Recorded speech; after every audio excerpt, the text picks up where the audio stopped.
Sorry, second.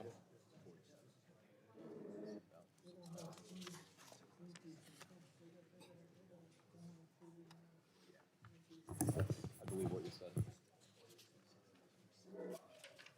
No, I believe that's what you said. This is the closing. Wait, what'd you do? Just the closing Okay. page. You ready? Yeah, let's go.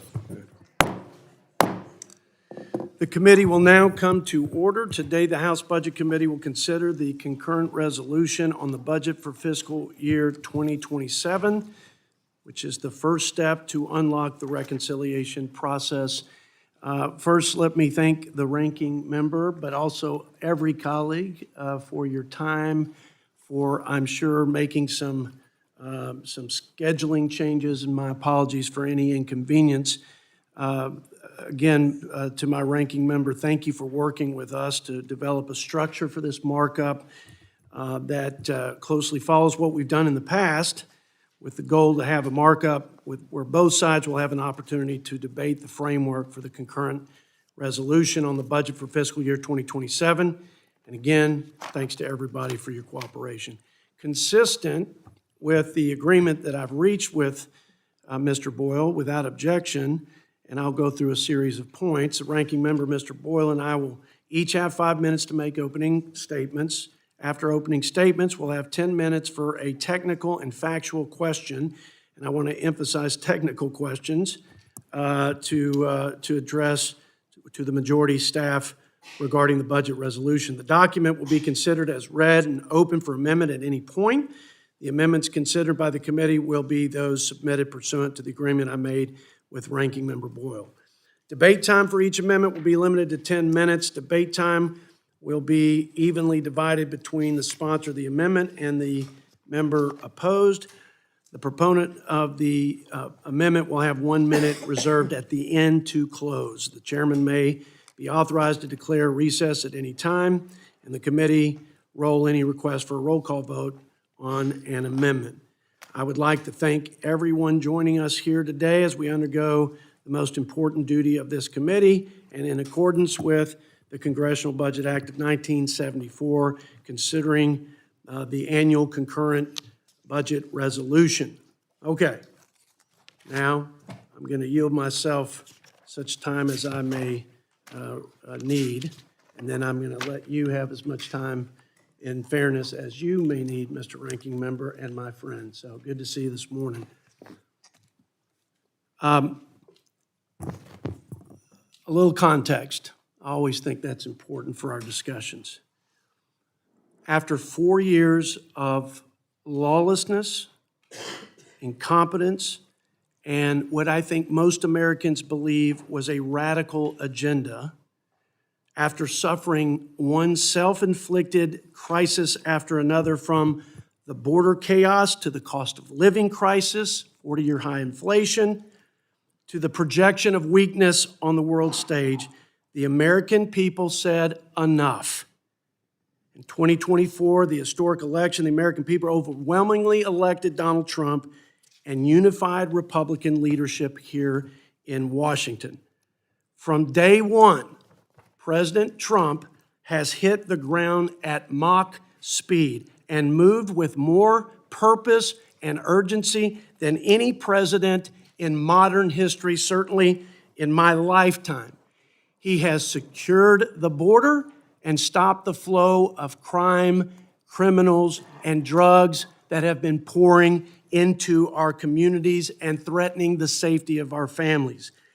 He has rebuilt the military, refocused the military not on woke ideology, but on war fighting, on providing for the common defense, and restoring peace through strength.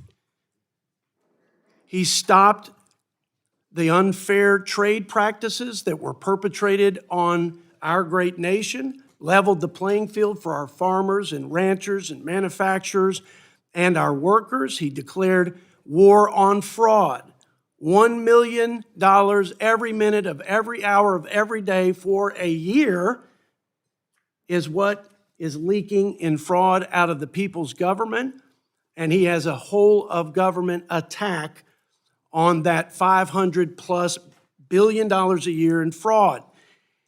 He's ended the gravy train, free rider, foreign dependence on America's defense, and a whole lot of other things that are making America safer, stronger, and more prosperous. For our part, Republicans in Congress passed the first reconciliation bill.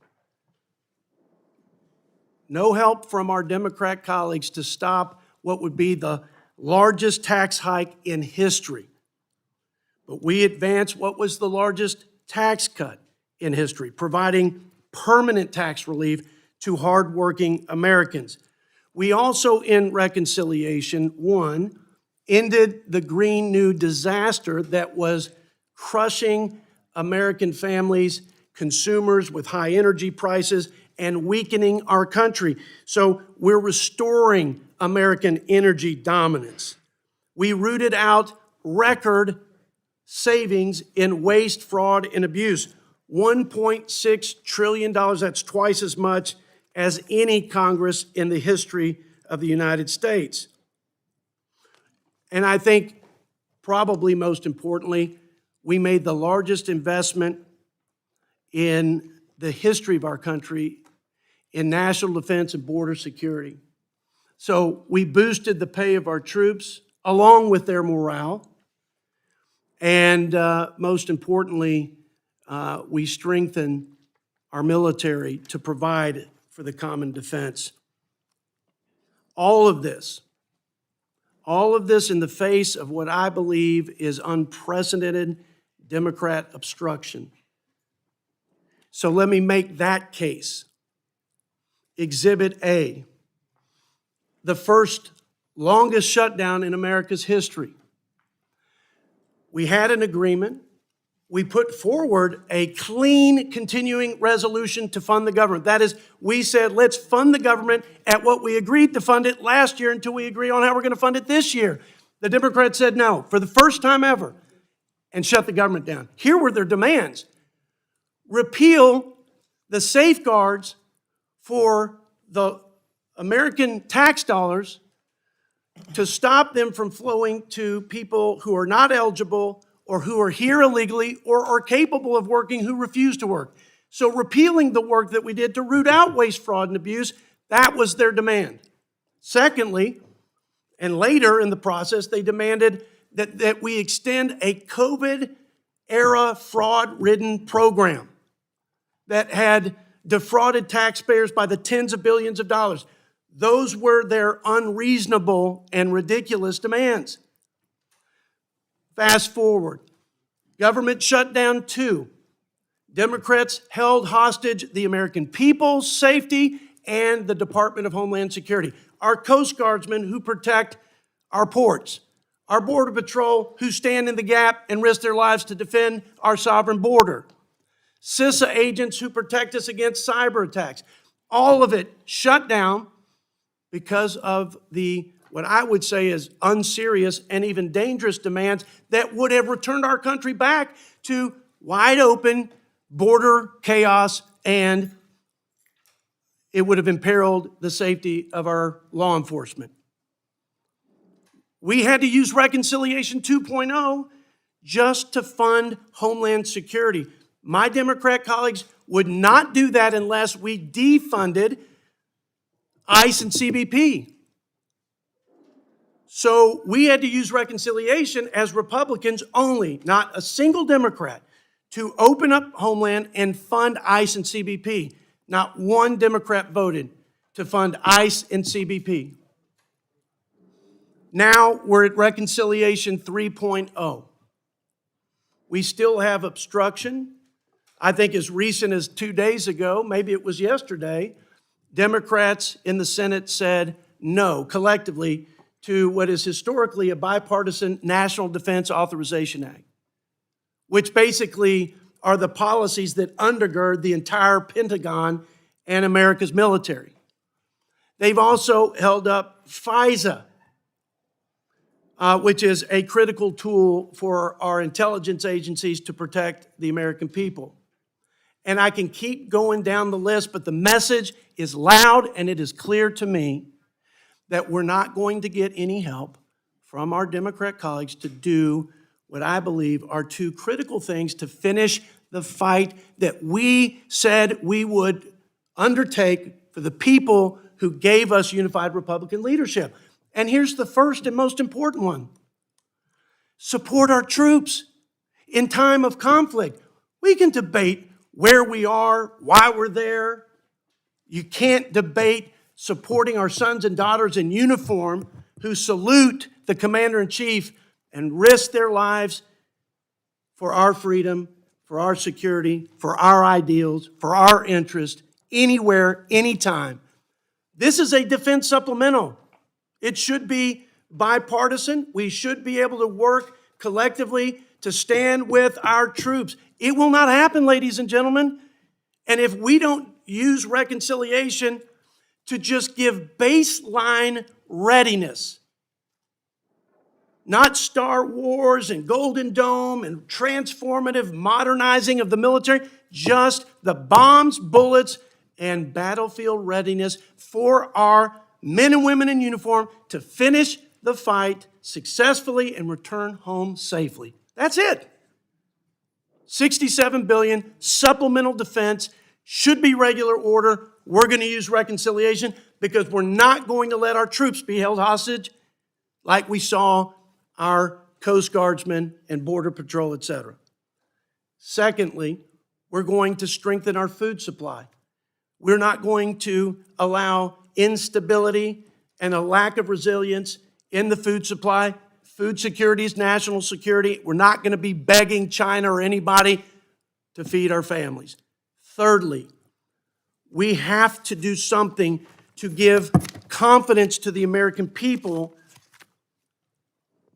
that there is, in fact, free, fair, and accurate elections. We have a crisis in confidence in our elections. Say what you want about corruption and fraud, where it is, in pockets, pervasive.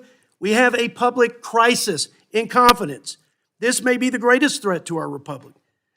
And voter ID is not about politics, it's about public confidence. And it's an 80-20 issue. And we have put it on the floor, Mr. Walker. We have put it on the floor repeatedly and gotten zero help from our Democrat colleagues. Basic safeguards, fundamental safeguards. You need a voter ID to buy a six-pack of beer. You got to show your ID to check in a hotel. Later on, we'll probably all be on an airplane. We'll have to show our ID. And yet we're not getting any support to do that, to give confidence and integrity to our elections. Look, voter ID is essential to the integrity of our elections. Integrity in elections is indispensable as part of our representative government. Every law passed by Congress, every judge confirmed, every president sworn into office derives their legitimacy from the confidence Americans have in our elections. If Americans lose confidence in elections, they will lose confidence in our government, and even worse, they will lose confidence in their share of this great republic.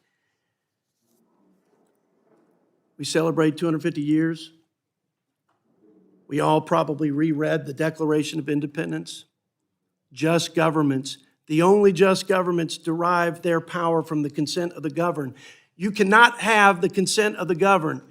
You cannot have the consent of the governed, nor can you have a just government if people don't have confidence, tens of millions of people, in the transfer of the will of the people to their representative leadership in this great nation. And until we address that, guys, we are walking on shaky ground and we are hanging by a thin thread. And so, yes, we are going to use reconciliation to make a run at doing what we think will save this country for our children's future and for the remainder of this century. I can't think of a more important thing to work on. So, look, that's the outline, Mr. Ranking Member. We are united, and we are rallying to finish what we started when the American people sent us here. That may be different from most Congresses.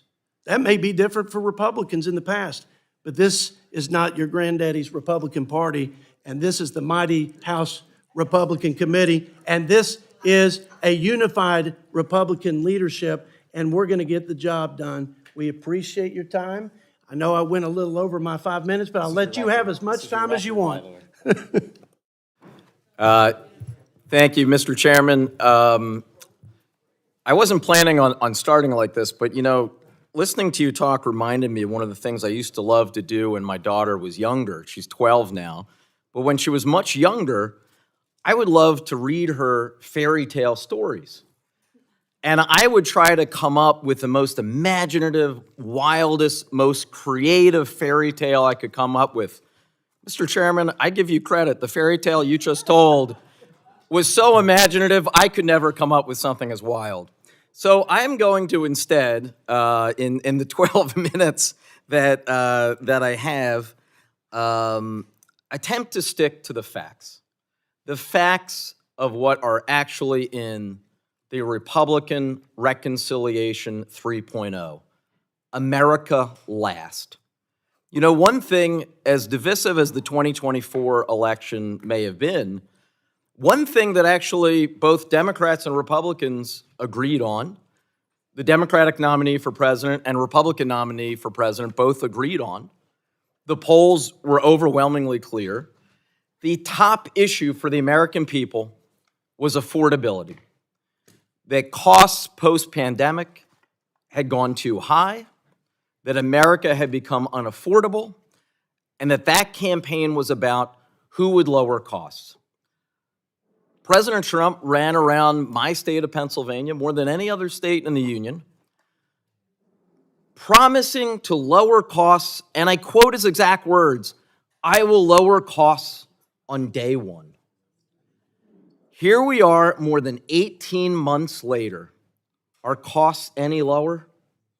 Of course not. In fact, they are through the roof. And they are through the roof specifically because of failed Trump Republican policies. First, the Trump tariff taxes. They have dramatically increased costs on the American people. Because of the Trump tariff taxes, the average American household paid nearly $1,700 more last year for goods than they did the year before, directly attributable to the Trump tariff taxes. That was last year. What does President Trump and his Republican allies in Congress come up with this year? A reckless, idiotic, preemptive war on Iran. Gas prices were $2.98 a gallon nationally on February 28th, the day before the war began. Within 30 days, they rose more than 50%, and indeed are now still more than 40% higher than what they were a few months ago. But it's not just gas prices. It's food prices. It's the prices for consumer goods. On and on we go. Now, you might think, given that the top issue in the 2024 election was affordability, and that the top issue today is affordability, you might think the majority would want to spend time in a reconciliation bill addressing the number one issue on voters' minds. Well, I can tell you, 47 pages in their bill, 6,560 words, and not one word on bringing down costs for the American people. Not one word. Instead, we have tens of billions of dollars for the most unpopular war in American history. So over the last 18 months, we have seen where Republicans' priorities are. Trillions of dollars in tax cuts for billionaires, tens of billions of dollars for war, and absolutely nothing for the American people. Now, one of the other facets of the chairman's fairy tale on Donald Trump was to make him sound like he's George Washington and Abe Lincoln rolled into one. If this president was doing that well, then geez, I guess his poll ratings must be through the roof. The American people must be overjoyed. So let's take a look at the president's report card. Let's see who the people believe in this argument. Trump's handling of the economy, according to Fox News, 31% of the American people approve, 68% disapprove. Trump's handling of inflation, 27% approve, 73% disapproval, the worst numbers since the Carter presidency. Trend on the economy, 17% of the American people think it's getting better, 53% think it's getting worse. There's more polling data here I could cite. It's the same exact story. By an overwhelming margin, 2-1, even 3-1, the American people know that this is a failed presidency, and this has been a failed Republican majority. He promised to lower costs on day one. He hasn't done that. In fact, he's not even trying. So this side will stand proudly united in opposition. If there is ever an attempt from the other side to actually address the affordability crisis in this country, then you will have willing partners who want to work with you. But it is quite clear from the last reconciliation, as well as this reconciliation, we have a president and a majority who couldn't care less about the affordability crisis facing this country. With that, I yield back.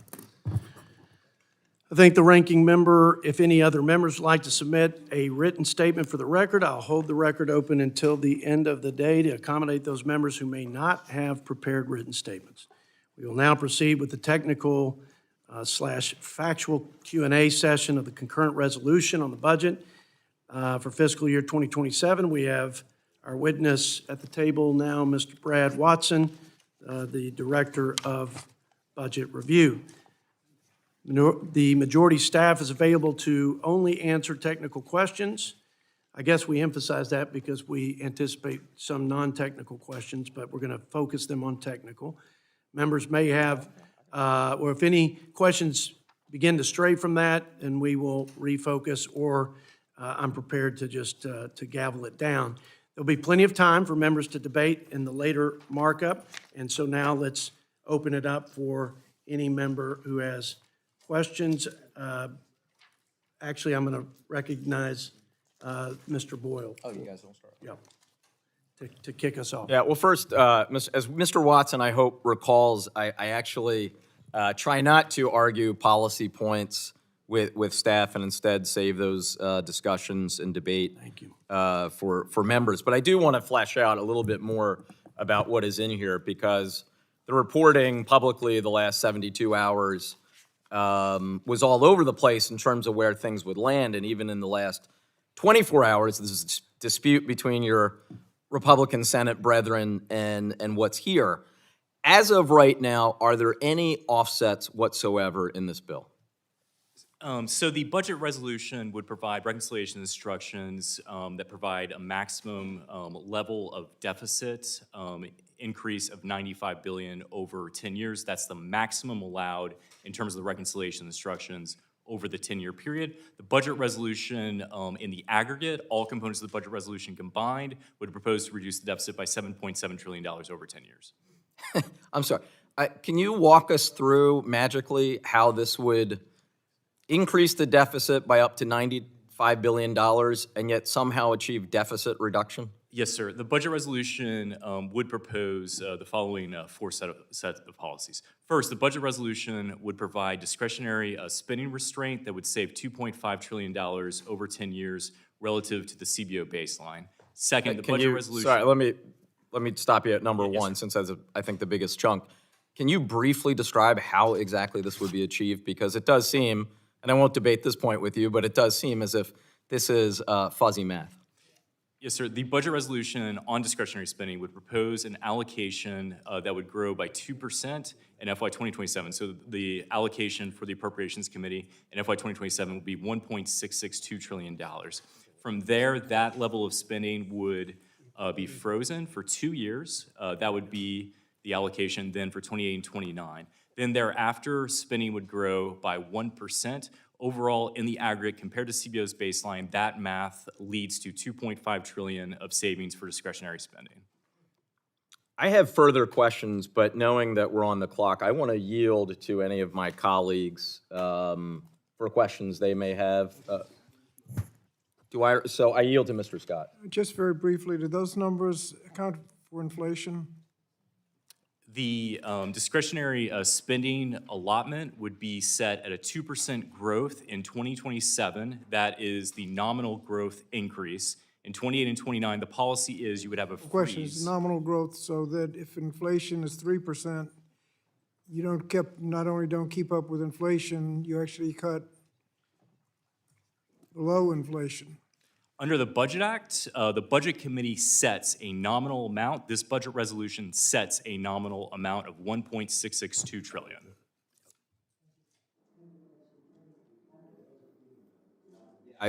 In terms of process, Yeah, I'm going to recognize okay. folks. You can just raise your hand. I think Bonnie Watson Coleman. Ms. Bonnie Watson Coleman. Thank you. I Floor is yours. understand that you're suggesting that we're going to achieve these goals through limitations on spending over the next decade. Yes. Is there any instructions on where those savings and spending will actually take place? Well, under the Budget Act, the Budget Committee is given the authority to set a 302A allocation to the Appropriations Committee. Under the Budget Act and under this budget resolution, the Appropriations Committee retains all flexibility and all authority, all responsibility to So make spending decisions. The answer is generally yes. So where will these savings and spending come from? The policy of the budget resolution is to set a discretionary spending limit in FY27 of 1.662 trillion. The policy of the budget resolution is to give the Appropriations Committee all authority to spend within that limit. I believe Ms. I think we're Jayapal. talking about process, and I'm interested in knowing how we're proposing to accomplish this, because it's about a spending decrease. And so I want to know, Sure, I given think it's a fair this question. administration's experience with the decreases in spending in important programs, is there discussion or direction on the specific areas in which we try to accomplish this spending? If I may, Thank you. on the discretionary side, just to put a fine point on it, we have the discretionary levels, like we have kept discretionary flat for 3 years, saving almost $500 billion. I'd say collectively, because some of that was CR. But it's a top line, not specifics. The Appropriations Committee would then start to. Thanks, Chairman. You understand that my I concern do. is that the experience with this administration is that we cut that which is important for the costs of living and the safety and security of the people of this country at the expense of billionaires and the president pocketing his money. I thank the gentlelady and now yield to Ms. Jayapal from Washington for questions. Thank you, Mr. Chairman. There are several versions of the SAVE Act, and President Trump has demanded that Congress include a limitation on mail-in ballots, a ban on mail-in ballots that affect places like my state that have legislated mail-in ballots. This additional requirement is not in the House-passed version of the SAVE Act. Do the policy assumptions that are made in the instruction to the Committee on House Administration include this additional requirement for the ban on mail-in ballots? Under the budget resolution, the House Administration Committee is given an instruction of $10 billion, and the committee would be given the full flexibility and authority to legislate within those budgetary parameters. But does it include the ban on mail-in ballots? No policies are articulated, and you can back me up or not, but no policies. We set the top line, we set the budget targets on revenue expenditures. We let the authorizing committees then develop a policy. So So in we're other not, words, it's not a full accounting of what that That's ban right. that's been demanded. it's not. There's, so that could cost a lot more money if that is included in the policy version, which is not accounted for in the accounting version of this bill. Well, under the Budget Act and under this budget resolution, the House Administration Committee would have to fit legislation that would fit within the budgetary parameters of the reconciliation instructions, providing the $10 billion. And the budget resolution includes an instruction to the Committee on House Administration, presumably accommodating the president's demand for his election interference legislation. Have House Republicans received any assurances from your Senate counterparts that this legislation is compliant with the Byrd Rule? I'm just going to answer that the Byrd Rule is a function of the Senate. And so the Senate will sort of, what I would call, litigate any Byrd Rule issues with the parliamentarian, with Democrat and Republicans both engaged in the process. It's not a function of the House. In fact, early in the first reconciliation, I tried to meet with the parliamentarian, and she wouldn't even meet with me. So it's reserved as a privileged motion for the Senate. My question was whether you've received any assurances that this is compliant, or are we just wasting time today talking about things that are not going to be compliant? Well, it has a material budget impact, and so, there's no way to know, like, you all had a minimum wage increase in a reconciliation bill. That was something you anticipated would be compliant. It was scrubbed out as non-compliant.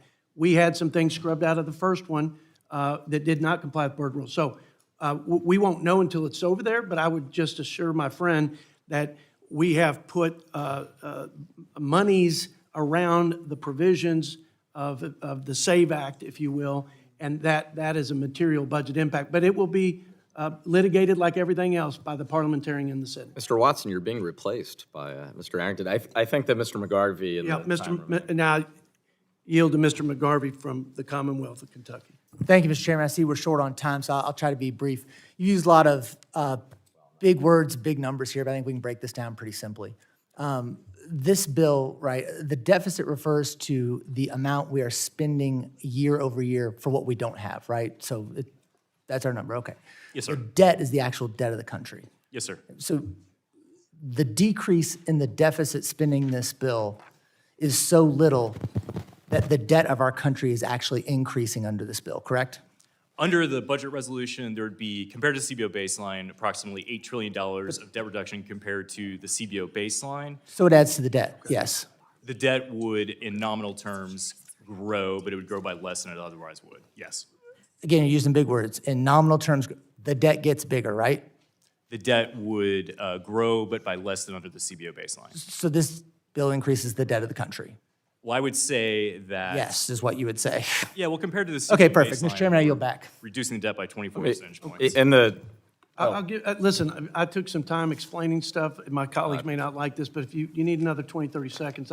Ms. Escobar, did you have, Ms. Escobar, did you have a question or two? Yeah. Okay, go ahead.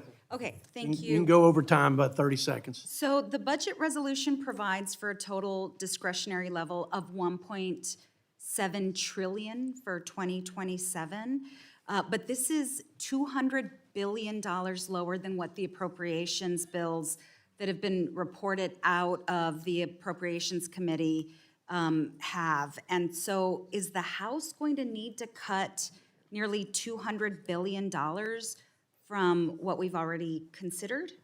Well, the Budget Act, under the Budget Act, the budget resolution sets through a 2A allocation. As you mentioned, this allocation under the budget resolution would be set at 1.66 trillion. That would be the funding level the Appropriations Committee would have to work with. So the answer is yes, right? The 302A allocation being 1.662 trillion would be below the amount of appropriations. So the through House would have to make $200 billion of cuts.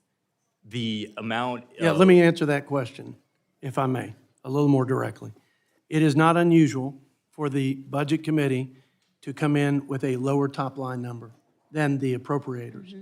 And what happens is that is meted out and negotiated before it goes to rules, and sometimes it is reconciled in rules before it gets to the floor. So where that ultimately lands, you're right. Yeah. There is a higher number of spending being worked out at the appropriations level. We have a lower number from the budget, and that will be reconciled between here and the floor. Thank you, Mr. Chairman. There's some fellow I'm on the Yeah, Appropriations sure, Committee. sure. And we just went through the appropriations Yes. process. This means there would have to be $200 billion of cuts. Yes. Additional cuts. The appropriators spent 10% higher than last year, which is twice the average increase in discretionary spending. We have put basically the CBO baseline as our top line, and we will work closely with our appropriators to figure out what the best final number And is. just as a footnote, this is also almost $150 billion below the president's discretionary request. Okay. All right, we are over, we get generous 2 minutes. I gave that from my opening remarks. I may feel guilty about those long opening remarks. If there are no additional questions, concludes Q&A. Again, thank you to the majority staff. Brad, thanks a lot. Good job.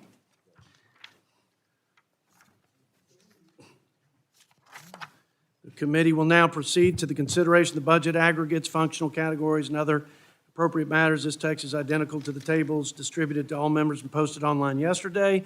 Under Committee Rule 10, the committee will consider a document containing the budget aggregates, functional categories, and other components of the budget resolution. Amendments may be offered to this document subject to the agreement between the majority and minority. After this document has been approved, it will be incorporated into the text of the concurrent resolution on the budget for a final vote on whether the report whether to report the measure to the House. The committee will now begin the amendment process. The document will be considered as read and open for amendment at any point. Pursuant to the agreement laid out earlier today, debate on any amendment offered will last 10 minutes per amendment with time equally divided. Here's how it's broken down. The proponent of the amendment will have 4 minutes to speak on their amendment. Then a member will have 5 minutes to speak in opposition to the amendment. Then the proponent will have a 1-minute closing. This is what we've done in the past, so nothing unusual here. Are there any amendments? I have an amendment at the desk. The clerk will designate the amendment. Staff will distribute copies of that amendment. And we'll pause here until that's distributed. Amendment number 1 to adjust spending in function 550, offered by Mr. Boyle.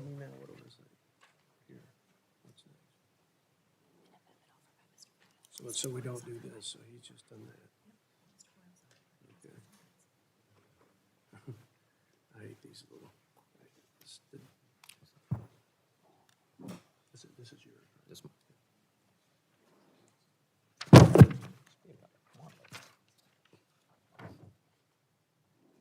Okay. Mr. Boyle, you are now recognized for 4 minutes. Thank you. As we may all recall, almost exactly 1 year ago, last 4th of July, President signed into law Republicans' original reconciliation bill, which essentially included more than $5 trillion worth of tax cuts, most of which are skewed to go to the very top 1/100th of 1%.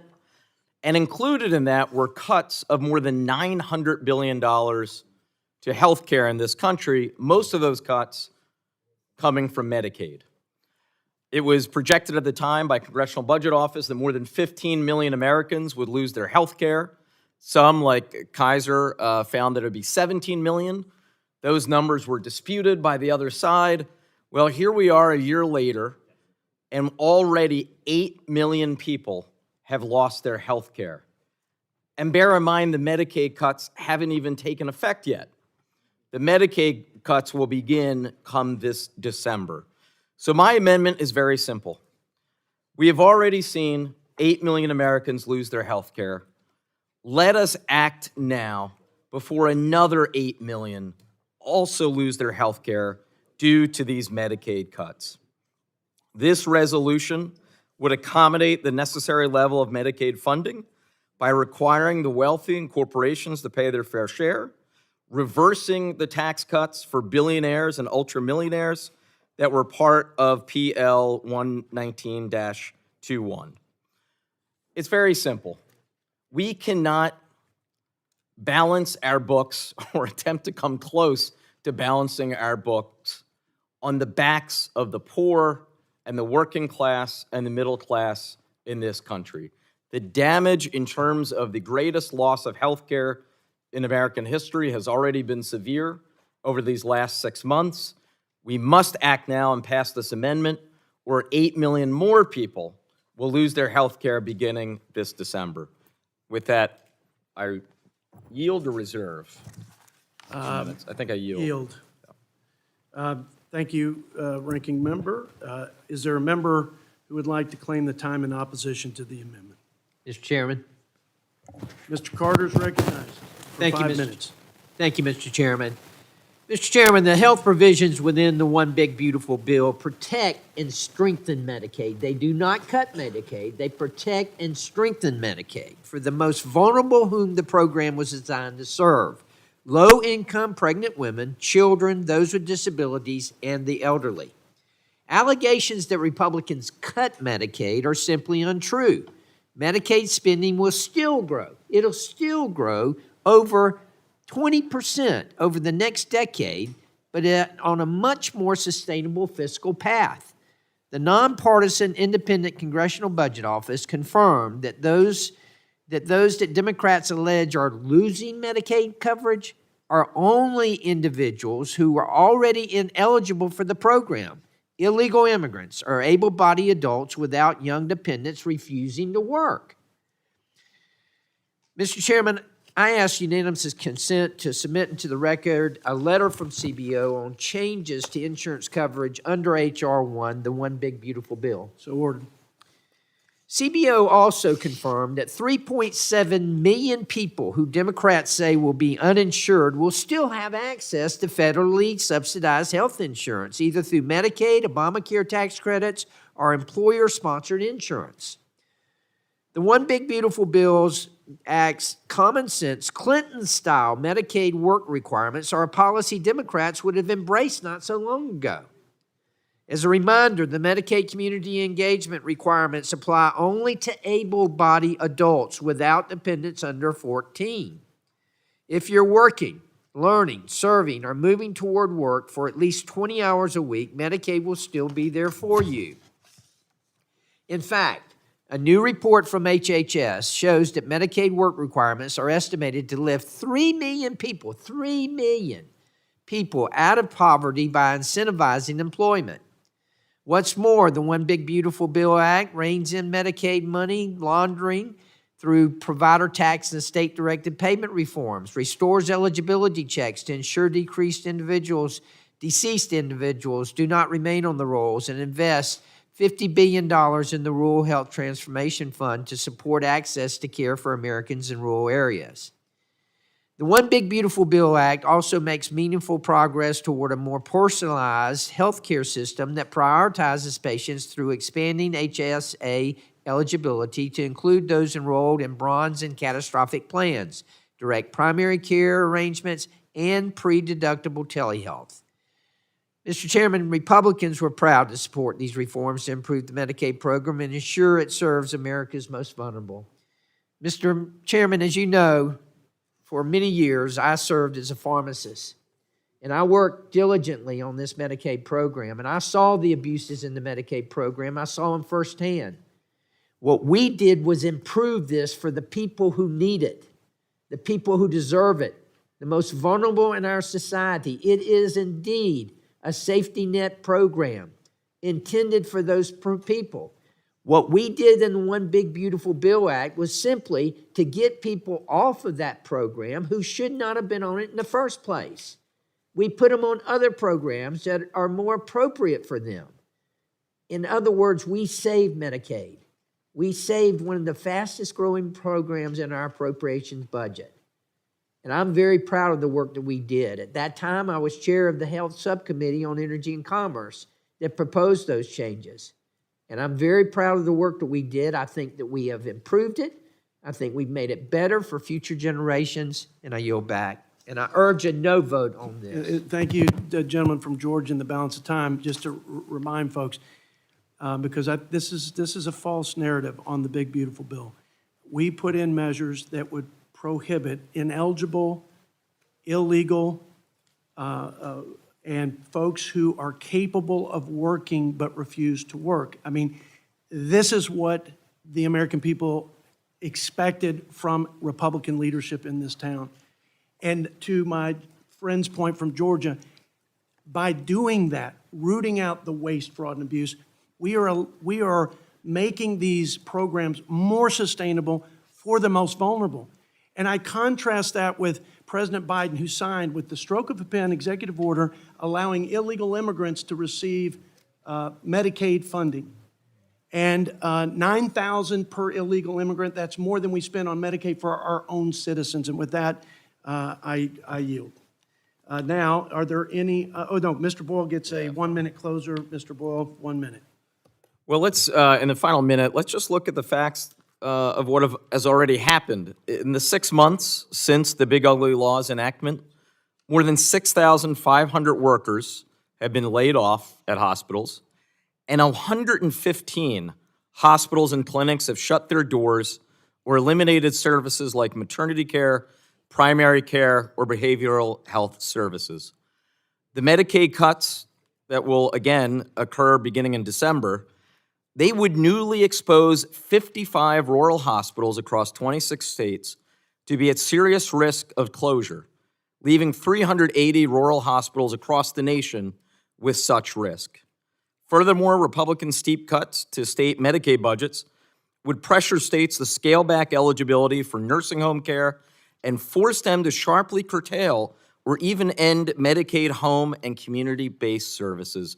For those reasons and more, I urge all of my colleagues to adopt this amendment. I thank the gentleman. The questions on agreeing to the amendment offered by Mr. Boyle. All those in favor say aye. Aye. Those opposed, no. No. In the opinion of the chair, the noes have it. Will I ask for a recorded vote? A roll call vote is requested pursuant to the bipartisan unanimous consent agreement. We will postpone the roll call vote until later in the markup. Are there any other amendments? I have an amendment at the desk, Mr. Chairman. The clerk will designate the amendment. Staff will distribute copies of the amendment. We'll pause and then let Mr. Doggett provide his opening remarks. Thank you. Amendment number 2 on Affordable Care Act tax credits offered by Mr. Doggett.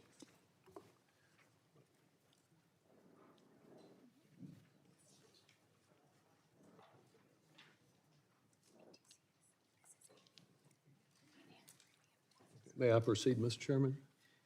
Sure. Yield 4 minutes to Mr. Doggett from Texas. Just as Trump launches a war in the name of peace, his obedient Republican followers preach the dangers of excessive debt while increasing it at every opportunity. They added trillions of dollars of debt last year and just billions with this outrageous proposal. It's not a Democratic group. Indeed, it is an independent and generally conservative committee for a responsible federal budget that declared in condemning this proposal yesterday that this scheme, quote, abandons any semblance of fiscal discipline, making a mockery out of the budget process, end quote. They rightly call what you Republicans are doing right now as, quote, the height of hypocrisy. So very, very Trump-like.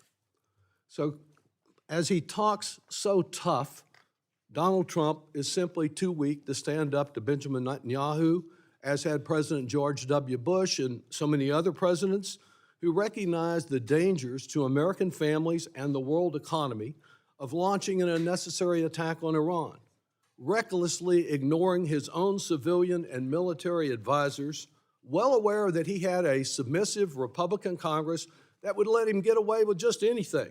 Trump began Operation Epic Folly.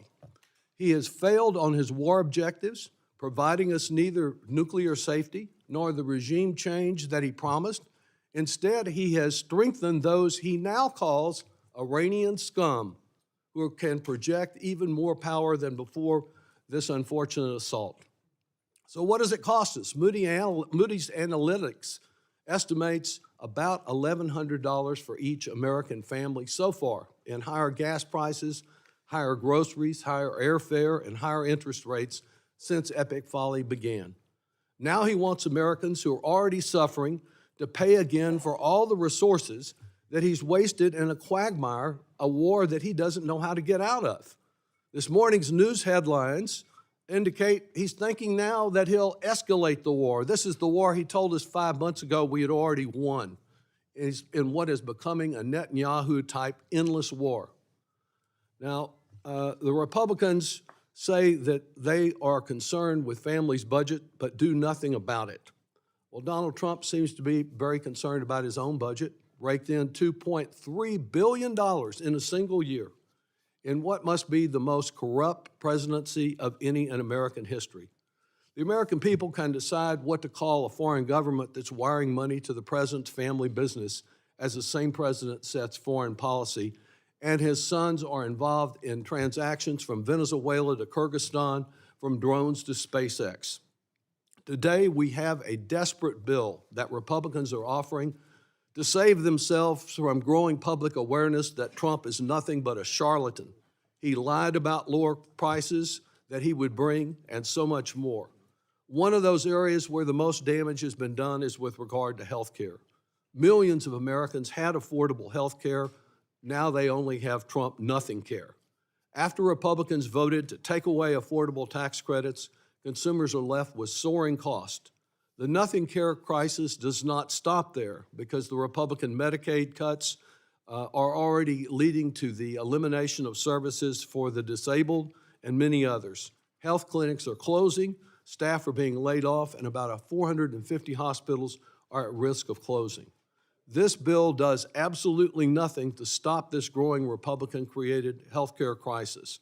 My amendment would restore the tax credits that help a mother seeking care for a sick child or a cancer patient who needs chemo. Unlike this sorry bill, it's fully paid for by reversing the outrageous tax breaks for the ultra-rich and giant multinationals approved last year. Let's protect families, not just the Trump family. I yield back. I thank the gentleman from Texas. Is there a member who would like to claim time in opposition? Sure. Mr. Moore from Utah, 5 minutes. Thank you, Chairman. The gentleman from Austin, where the first time I ever got to enjoy a breakfast taco alongside a very cold Topo Chico, a wonderful place, a wonderful state. I view him a friend, colleague, a member of both of the committees of which I'm on. I view him to be a very serious person, but this amendment is not a serious amendment, and I'm going to share a little bit as to why. First off, don't shoot the messenger here, but this amendment process that we get into in these debates, these are all predetermined. Everybody's going to vote yes, and everybody's going to vote no against these things on both sides of the aisle, right? So we're just doing this as part of the game of Washington politics. I think everybody understands that. There are moments where we get real serious amendment debate. This is not going to be one of them. The reason why I view this amendment as a non-serious amendment is because when the Democrats had the White House, House, and Senate, they did not even do this to make the enhanced Obamacare premiums, the COVID-era premiums, of Obamacare tax subsidies. They only made them for 4 years. They only did this from 2021, and they set the timeline to expire within a few years. They weren't fully engaged on this process either. And there are tax policies that we do, Republicans that we did by Republican-only bills that we think will have potential staying power, but it's good to assess it after a few years. So, giving all potential benefit of the doubt, the enhanced subsidies that were done in 2001, if you want to take an assessment period of that and then say whether or not to make them permanent, it's a clear decision not to make these permanent for one reason and one reason only. $0 premiums enable an enormous amount of fraud. Even if they would have put $5 on these,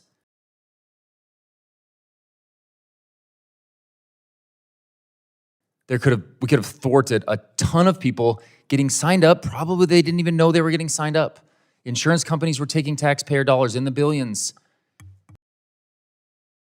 going in for a simple blood checkup work. They weren't even going in for anything in this system. So Republicans did not extend that last year, and it was the right decision because all the fear mongering and everything that's gone on, HHS has even confirmed most of the individuals who didn't, the enrollments, they were ineligible enrollments anyway. Allegations that letting the COVID-era temporary Obama extension expire would kick millions off their health insurance is simply untrue, right? Republicans did not get rid of Obamacare and letting that expire last year. They got rid of that 4-year plan that the Democrats put in place that when you actually get to assess it in an honest way, you would say, wow, that actually created hikes in premiums. It has not slowed down the cost of healthcare. The premiums have continued to skyrocket. It's just that now people are going to have a little bit of skin in the game, right? So Obamacare, the tax element of it is still in place. It's the enhanced portion. It's the stuff that Democrats actually didn't make permanent.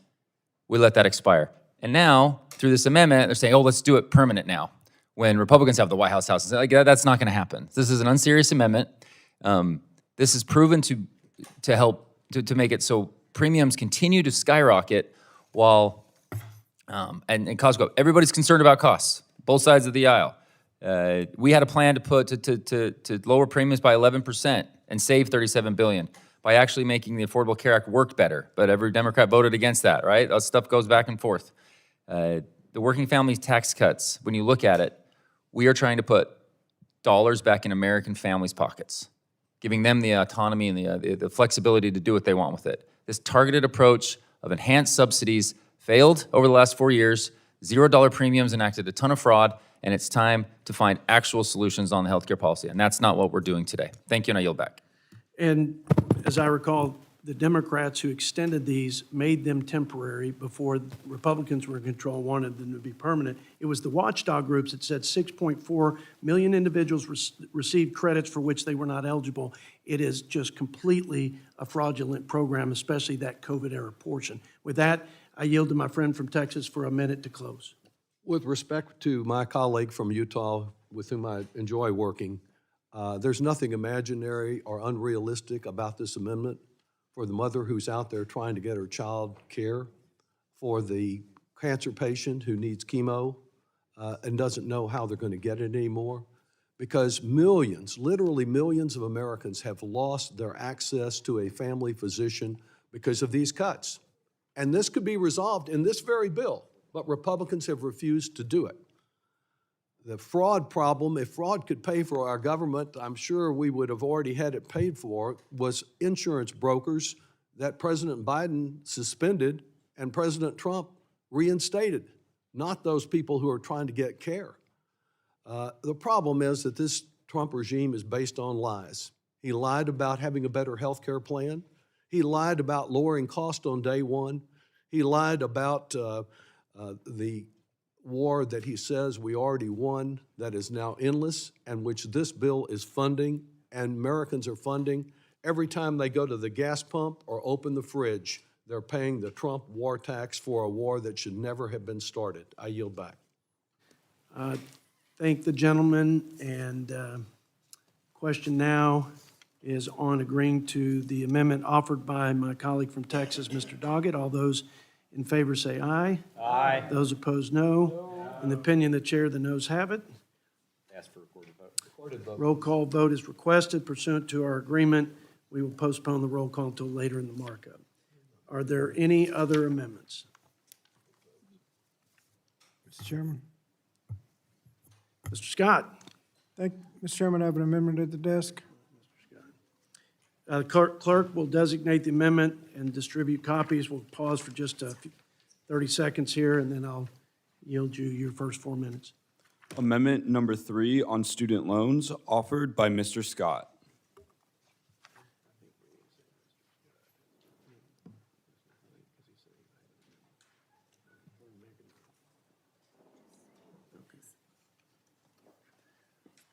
Okay, Mr. Scott, why don't you go ahead and launch out. 4 minutes, 5 rebuttal, 1 minute closure. I yield. Thank you, Mr. Chairman. Mr. Chairman, prices are too high for groceries, housing, health care, child care, and every other necessity. Families are paying more, businesses are facing greater uncertainty, and Americans are wondering how they're going to keep up. The problem is that instead of focusing on lower costs for working families, the administration, the majority of this committee on the other side of the aisle have pursued policies that have made the situation worse, with tariffs and wars of choice, have increased costs.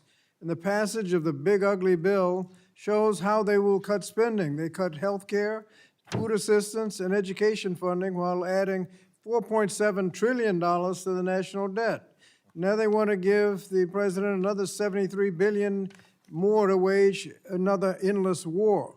And to the gentlelady from New Jersey, when they declare without any specificity that they can just cut spending by $2 trillion without suggesting where those cuts are going to come from, we have to assume they'll be where they always come from: healthcare, nutrition, and education.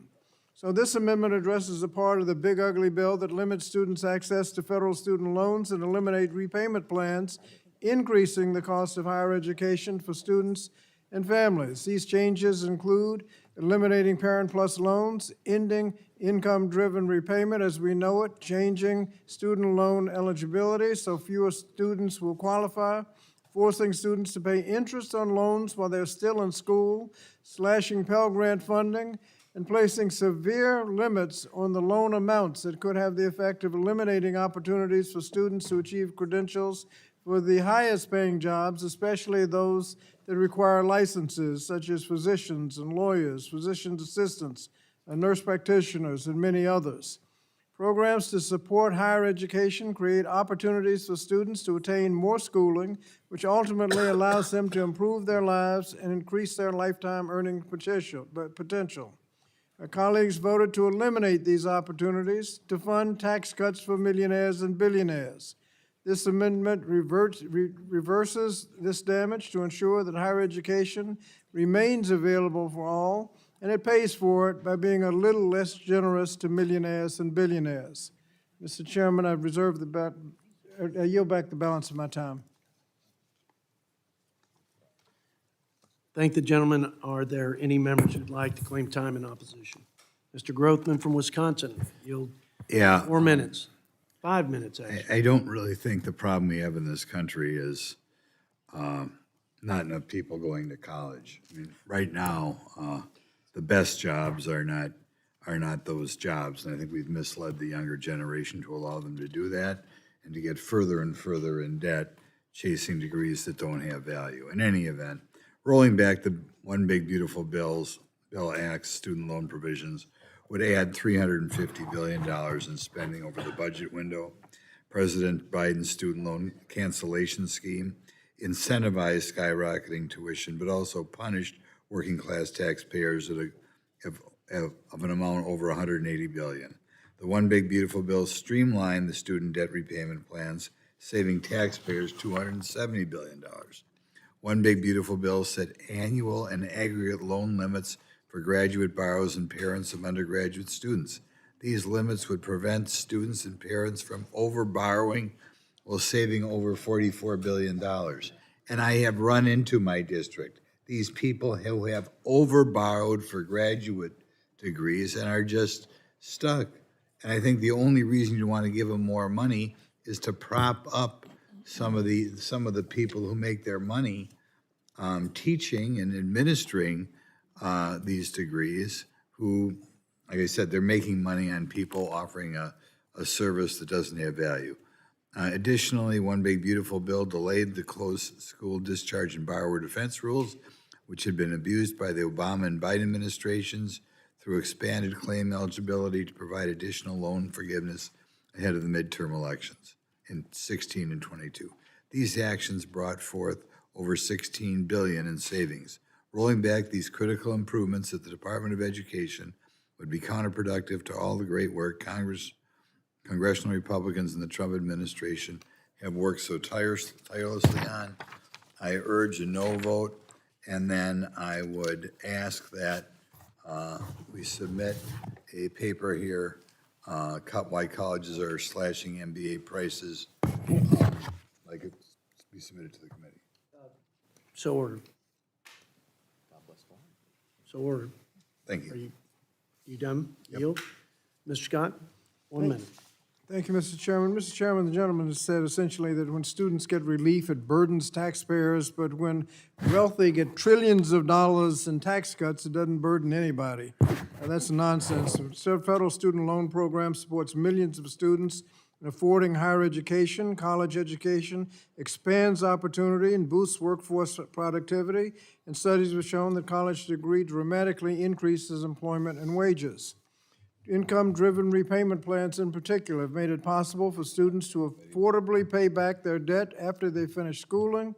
We must undo the cuts to these programs, which will allow students to afford their loans and be able to make other investments in their future, just like buying homes. This amendment will reject the extreme Republican cuts and affirm support for increased funding for educational opportunities and reduce the cost for families.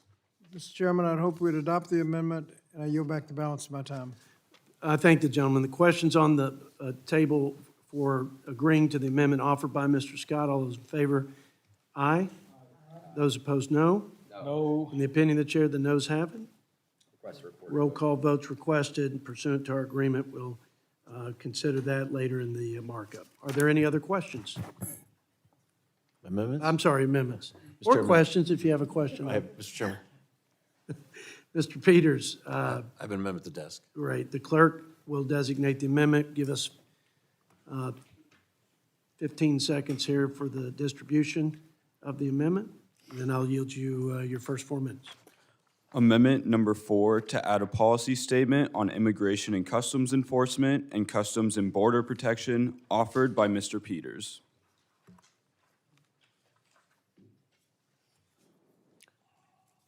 Mr. Chairman, 4 minutes to my friend from California, Mr. Peters. thank you so much, Mr. Chairman. The last time this Republican majority passed a budget reconciliation bill, the process was so rushed that the bill never even came before the Budget Committee. Senate Republicans decided to borrow $70 billion more for Immigration and Customs Enforcement, or ICE, and Customs and Border Protection, or CBP, with no real guardrails on how that funding could be used. They already, incidentally, not incidentally, had $150 billion in the bank that had not been used yet from the big, beautiful bill, and House Republicans just went along for the ride on the extra $70 billion borrowed for an agency that's gunned down 4 people in the streets this year alone. Last November, I introduced legislation called the Stop Excessive Force in Immigration Act, which will improve transparency and accountability in immigration enforcement. Immigration enforcement should protect the public, not trample on people's constitutional rights and put Americans and their communities at risk.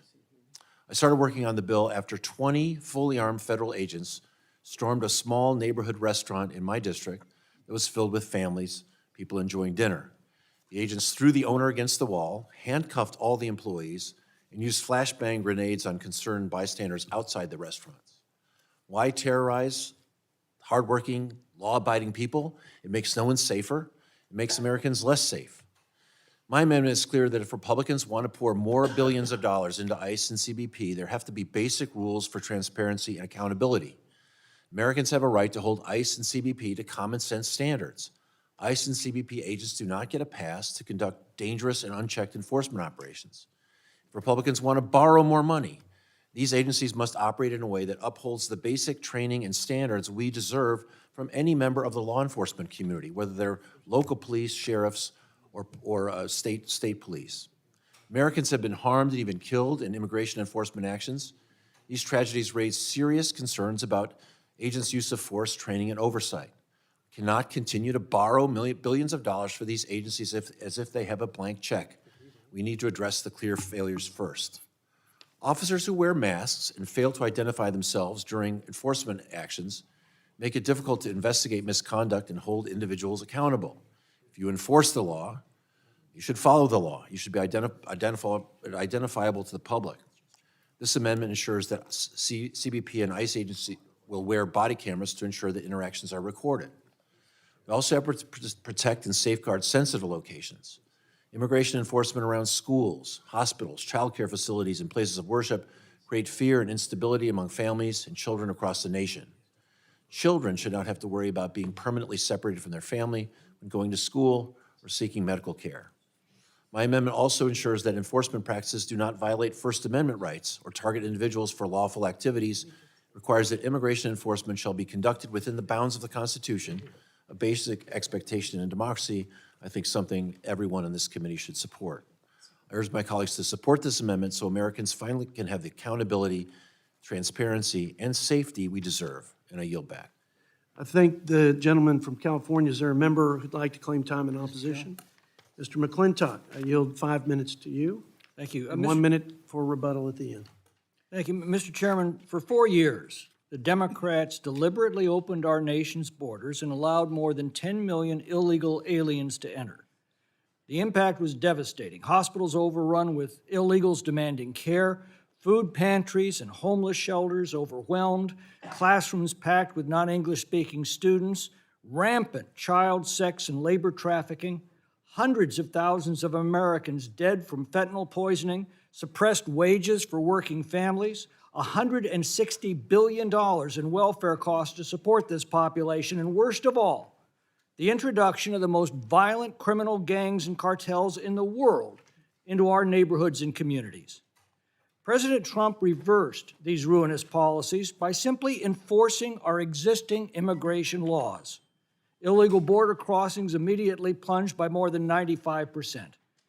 The largest illegal mass migration in history is now followed by the largest legal deportation in history, although it's being obstructed by the vicious and often violent mobs incited and encouraged by our Democratic colleagues.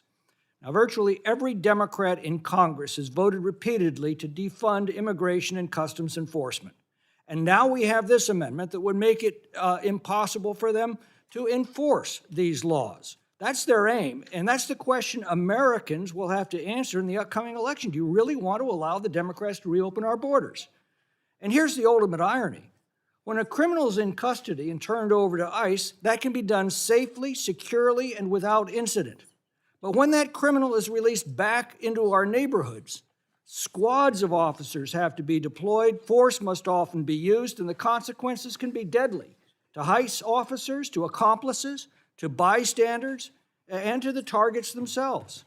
A number of fatalities and injuries could have been avoided if the aliens had been turned over to ICE while in custody. You cannot lament their deaths while defending the policies that killed them, unless, of course, your alternative is to stop enforcing immigration laws altogether and return to the Biden days of wide-open borders. Now, here's the fine point of it. This amendment requires federal judicial warrants for immigration enforcement. Well, here's what the Democrats are well aware of, but hope the American people are not. Federal judicial warrants do not exist for immigration enforcement. Illegal presence is a civil matter. It's enforced by administrative warrants. So the Democrats are proposing a requirement that would make it impossible to arrest illegal aliens on private property. But that's not enough for them. This amendment would also place a staggering number of public places off limits as well. For example, under this amendment, if an MS-13 member enters your child's school, he becomes untouchable. It makes it impossible to arrest an illegal who's just received a final order of removal by a court in that courthouse. This amendment also declares open season on ICE officers by the violent mobs the Democrats have incited. Last year, a Democrat member of Congress doxed an ICE officer to a violent mob in California, which then set upon him and put him in the hospital. A Democrat member of Congress is currently indicted for assaulting federal law enforcement officers at an ICE facility. ICE officers don't want to wear masks to protect themselves and their families. Violent mobs egged on by Democratic activists have left them no choice. And with respect to detention, remember that deportation is not a punishment. It is an administrative act removing a person with no legal right to be here. Illegal aliens detained by ICE are free to leave detention at any time for any country that will accept them. They're just not allowed to remain in our country. Illegals are detained only as long as it takes to arrange for their transportation. This amendment is a Trojan horse. The Democrats have failed to defund ICE. Now they seek to make it impossible for ICE to enforce our immigration laws. But without enforcement, we have no immigration laws. Without immigration laws, we have no border. And without a border, we have no country. Do the Democrats not understand this, or is this their actual aim? I yield back. I thank the gentleman from California, and now yield Mr. Peters his minute for his closing remarks. Here's what we understand. Two more people were gunned down this month. People who are hardworking, just trying to feed their families, presented no threat to this country. This is not about whether or not we enforce the immigration laws. This is about how we enforce the immigration laws. And we're very comfortable with police being trained, police abiding by certain standards, police de-escalating force, and not murdering people in the streets when something goes wrong, and even the people that they weren't even after. So we're not asking for non-enforcement. We're asking for appropriate enforcement. And I think all of us should understand that. All of us are comfortable with the training we give local police and sheriffs to do just that. That's all we're asking for out of these ICE and Border Patrol agents. The other thing is, I hear a lot of talk about fiscal responsibility. We now have about $220 billion in unspent funds for this effort. We've funded these folks more than the United States Marines. If we want to be fiscally responsible, let's take that money and give it to the United States Marines, because we have an issue with funding the defense. A nice pay for would be taking some of this unspent money and using it for our military. I yield back. Thank the gentleman folks, the vote's been called. We went from 2 votes to 3 votes, so we're going to push pause here and take a short recess so we can get our work done over there in the chamber, and then we will resume. So the committee stands in recess subject to the call of the chair. You know what? We just vote, bro. Yeah, let's go ahead and call this vote. Although it looks like we might be outnumbered, maybe I should pause here. The question is. I have a feeling your hearing will hear the no's a lot louder than the yeses. I can only hear in despite my- what our eyes are clearly showing us. I can only hear in my right ear. The question's on agreeing the amendment offered by my friend, Mr. Peters. All those in favor, aye? Aye. Those no? No. In the opinion of the chair, the overwhelming noes have it. Ask for a recorded vote and a hearing aid. Okay, the roll call's requested. We'll take it up at the end of the hearing. We stand in recess.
4-1. The committee will come to order. The committee will resume debate on amendments submitted pursuant to the bipartisan unanimous consent agreement. We'll resume with the question, are there any amendments? Thank you, Mr. Chairman. I have an amendment at the desk. Mr. Panetta, the clerk will designate the amendment. The staff will distribute the copies of your amendment. In about 15 seconds, we'll get you to launch into your opening remarks, and then I will respond. Just give me the signal. Thank you. Amendment number 5 on tariffs offered by Mr. Panetta. Good to go? Yes, I yield 4 minutes to my friend from California, Mr. Panetta. Thank you, Mr. Chairman. Although my amendment would not improve the way the Republican majority votes on the House floor and speeds up time, I do have an amendment that would strike the administration's tariffs under Section 122 and 301 and sort of reorient this budget towards a sounder economic policy.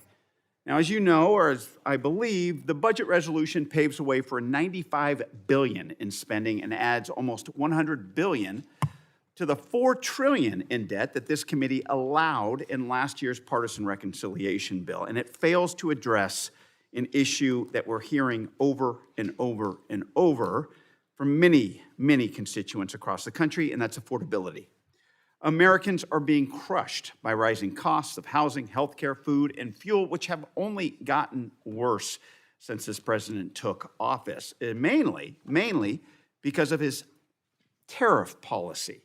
Ideally, the budget should be an opportunity for us to reassert Congress's control of the power of the purse and advance policies that actually help our constituents. But there is nothing in this budget that would reduce the high costs for Americans and combat inflation.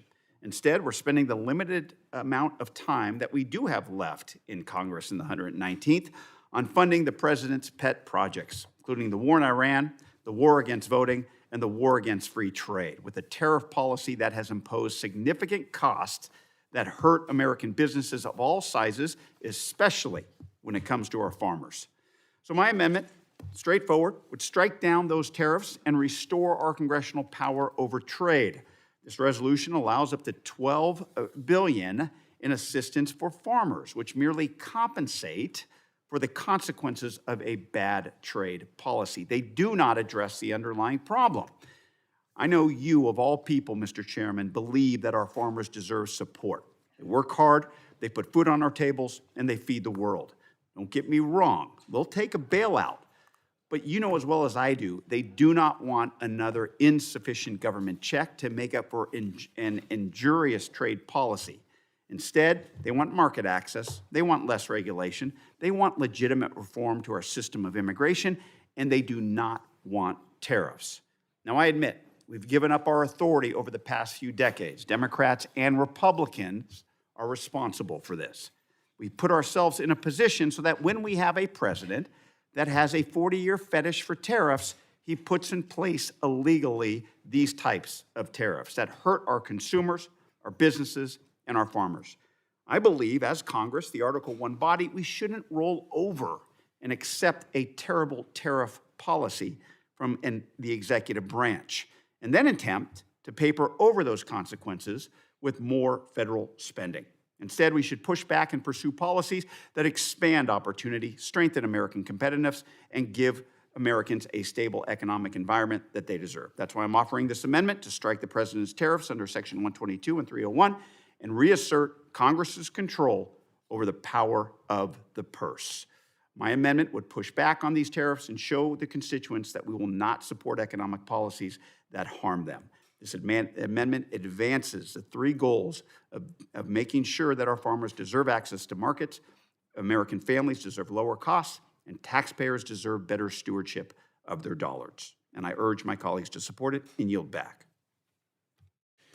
I thank the gentleman, and now will claim time in opposition and recognize myself for 5 minutes. Let me start by saying there is no better friend to me, a Republican from West Texas, than Jimmy Panetta, Democrat from California.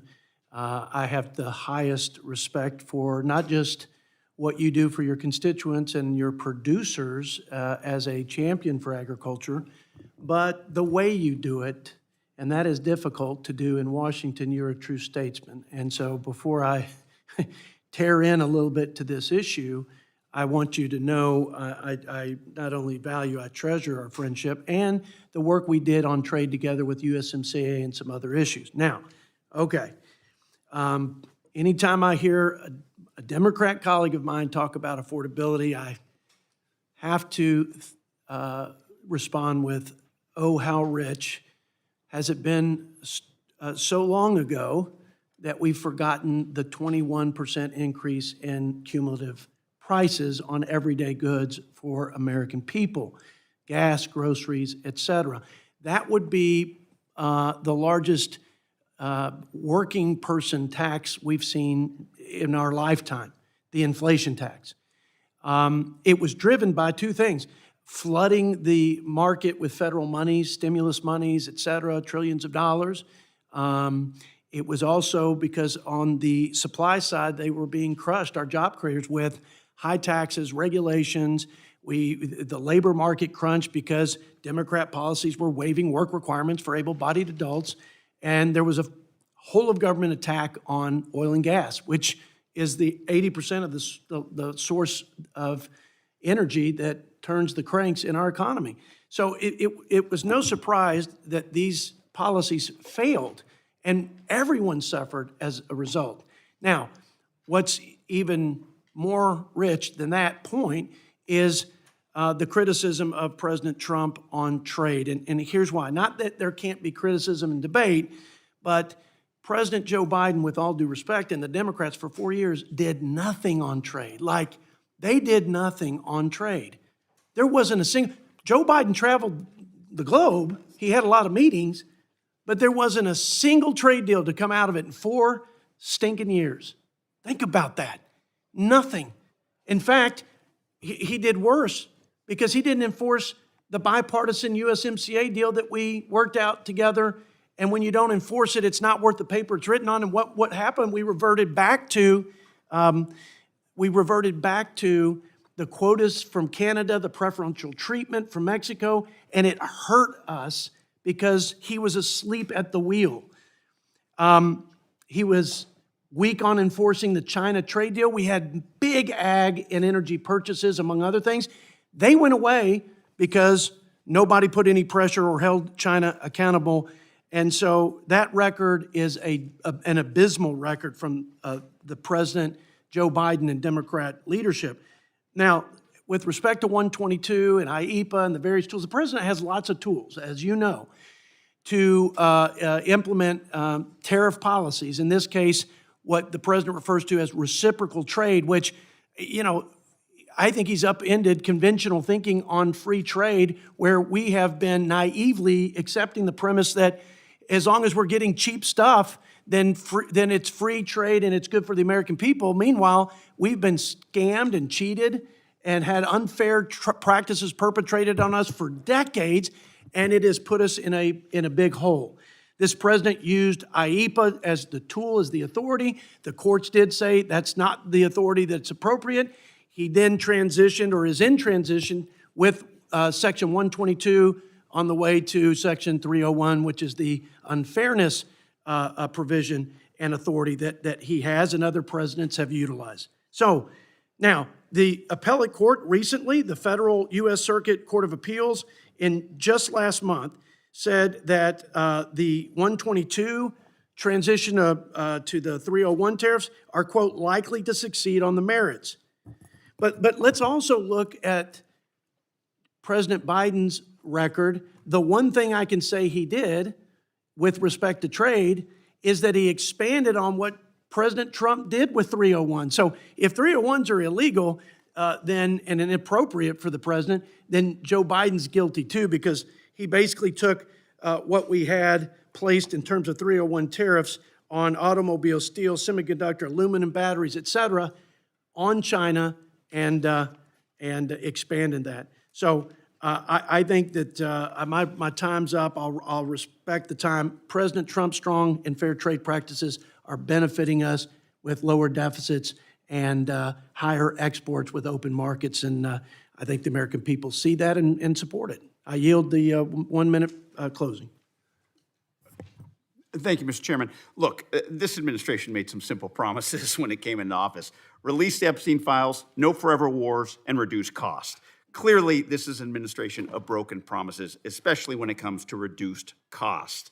Now, look, I'm not here to defend the Biden policy on trade. I'm here to look forward. I'm here to make sure that this administration upholds its standards, especially when it comes to free trade. Now, look, what's a little frustrating is I understand that you sit there and say there's a trade deficit.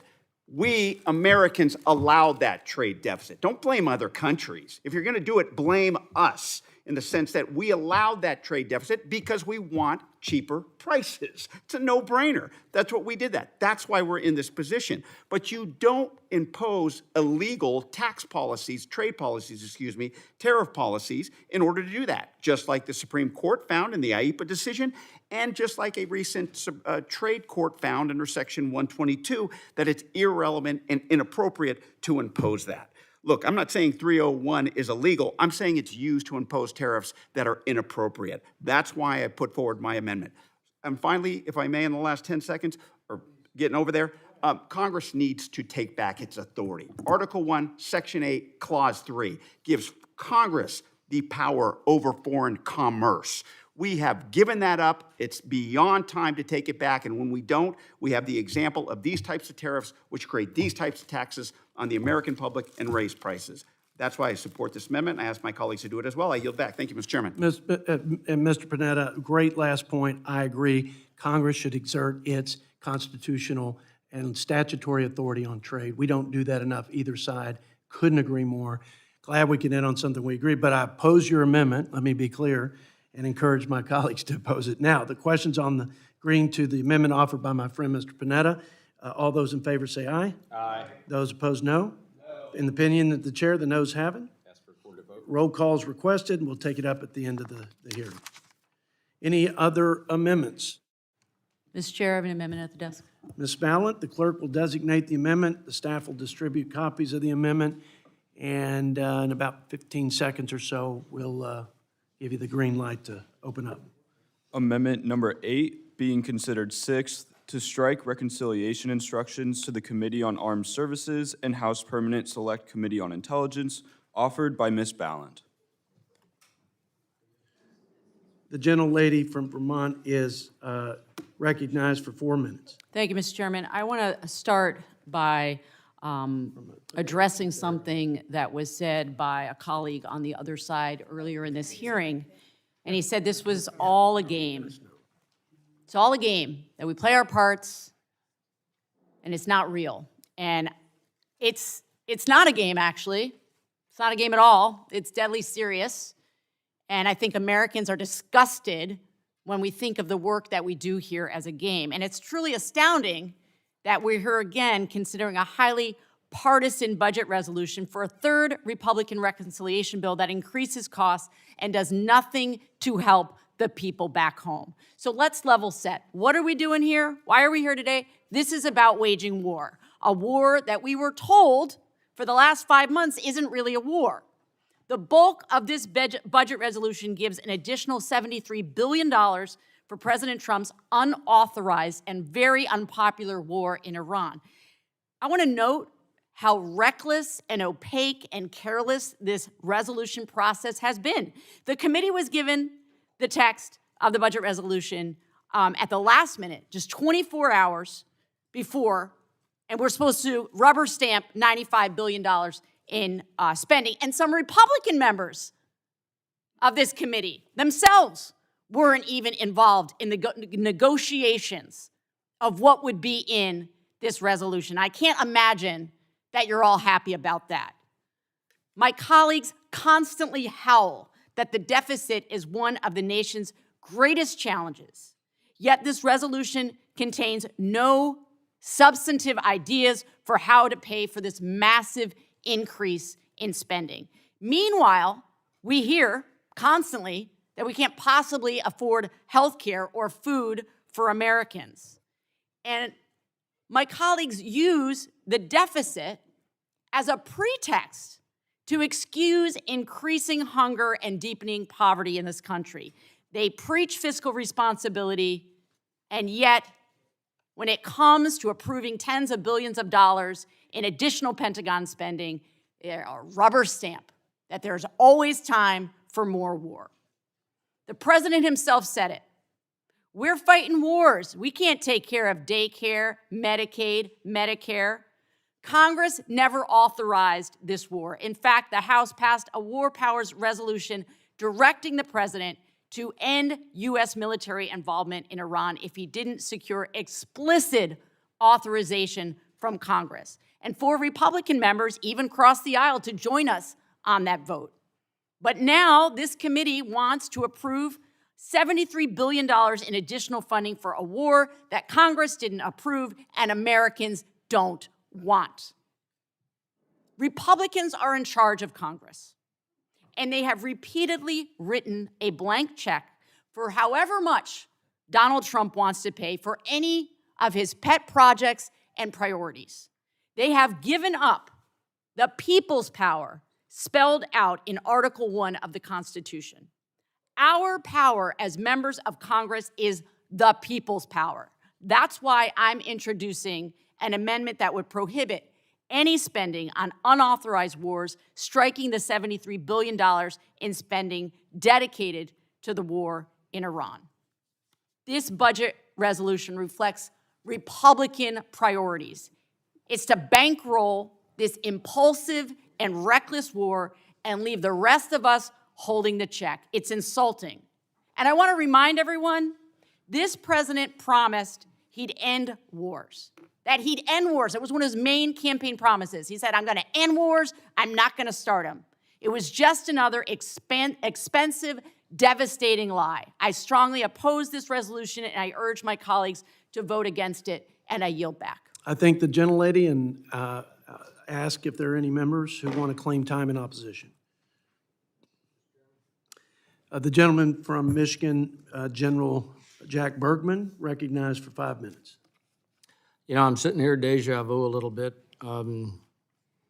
53 years ago, I was sitting in Vietnam wondering why we were underfunded because politicians were not supporting us when we were in the fight, that was a legitimate fight. But here I am in a different role 50-some years, half a century later. It's interesting, I see some things never change. But the bottom line is the world has changed around us, and not every nation is friendly to us. And tough choices are just that, and it requires leadership. I oppose this amendment for the following reasons. The funding for armed services in HPSI is necessary to support our troops and supply them with the munitions and anything else they need to fight, win, and return home safely. The funding amount addresses immediate needs, not way far out. Democrats won't allow us to fund even basic components of national security, basic components, not enhanced. They shut down ICE and Border Patrol for over 70 days. We know that. Now they want to jeopardize our national security. We aren't spending $13 billion, $13 billion to the Intel Committee just for fun. The $60 billion to the Armed Services Committee is just to get us back to a minimal baseline of military readiness and capability. The funding provided in this budget replenishes munition stockpiles. They're supporting our troops at a critical time and sustaining the long-term needs of our country. This is just common sense defense. Democrats would prefer to put national security at risk rather than negotiate with Republicans. The Senate Democrats blocked the traditionally bipartisan NDAA on July 14th over the Iran conflict. Some of this makes no sense, and I still am able to channel myself and my colleagues wondering when we were in harm's way what was going on with the divide in Congress. And with that, I strongly urge a no vote on this amendment. With that, I yield back. General Jack Bergman, we are grateful and honored to serve alongside of such a patriot. Thank you for your service. Ms. Ballant, you have 1 minute for your closing statement. With all due respect, Mr. Chair, I am sick and tired of hearing from my colleagues on the other side that Democrats want to put national security at risk. tired of it. When I've got family members of people who are in harm's way right now in the Middle East, who are put in harm's way in Venezuela, who don't have confidence that we are making smart decisions about how we spend our military money. So please, spare me. The bottom line is that this budget resolution is a poorly planned, poorly drafted, backdoor deal to pay from President Trump's decision to start a war with Iran. It's irresponsible. He didn't know how he was going to get out of it, and we see it played out every single day on the news. We deserve so much better than that, and I yield back. I thank the gentlelady. The questions on agreeing to her amendment offered. Ms. Ballant from Vermont. All those in favor say aye. Aye. All those opposed, no. In the opinion of the chair, the noes have it. Ask for a recorded vote. A roll call vote's requested. Again, we'll postpone the roll call votes until later in the markup. Are there any amendments? I have one. The clerk will designate Ms. Watson-Coleman's amendment. The staff's going to distribute copies, and then I will, in 15 seconds or so, ask Ms. Watson-Coleman to begin her opening remarks. Amendment number 6, being considered 7th, to adjust spending in Function 750, offered by Ms. Watson-Coleman. Okay.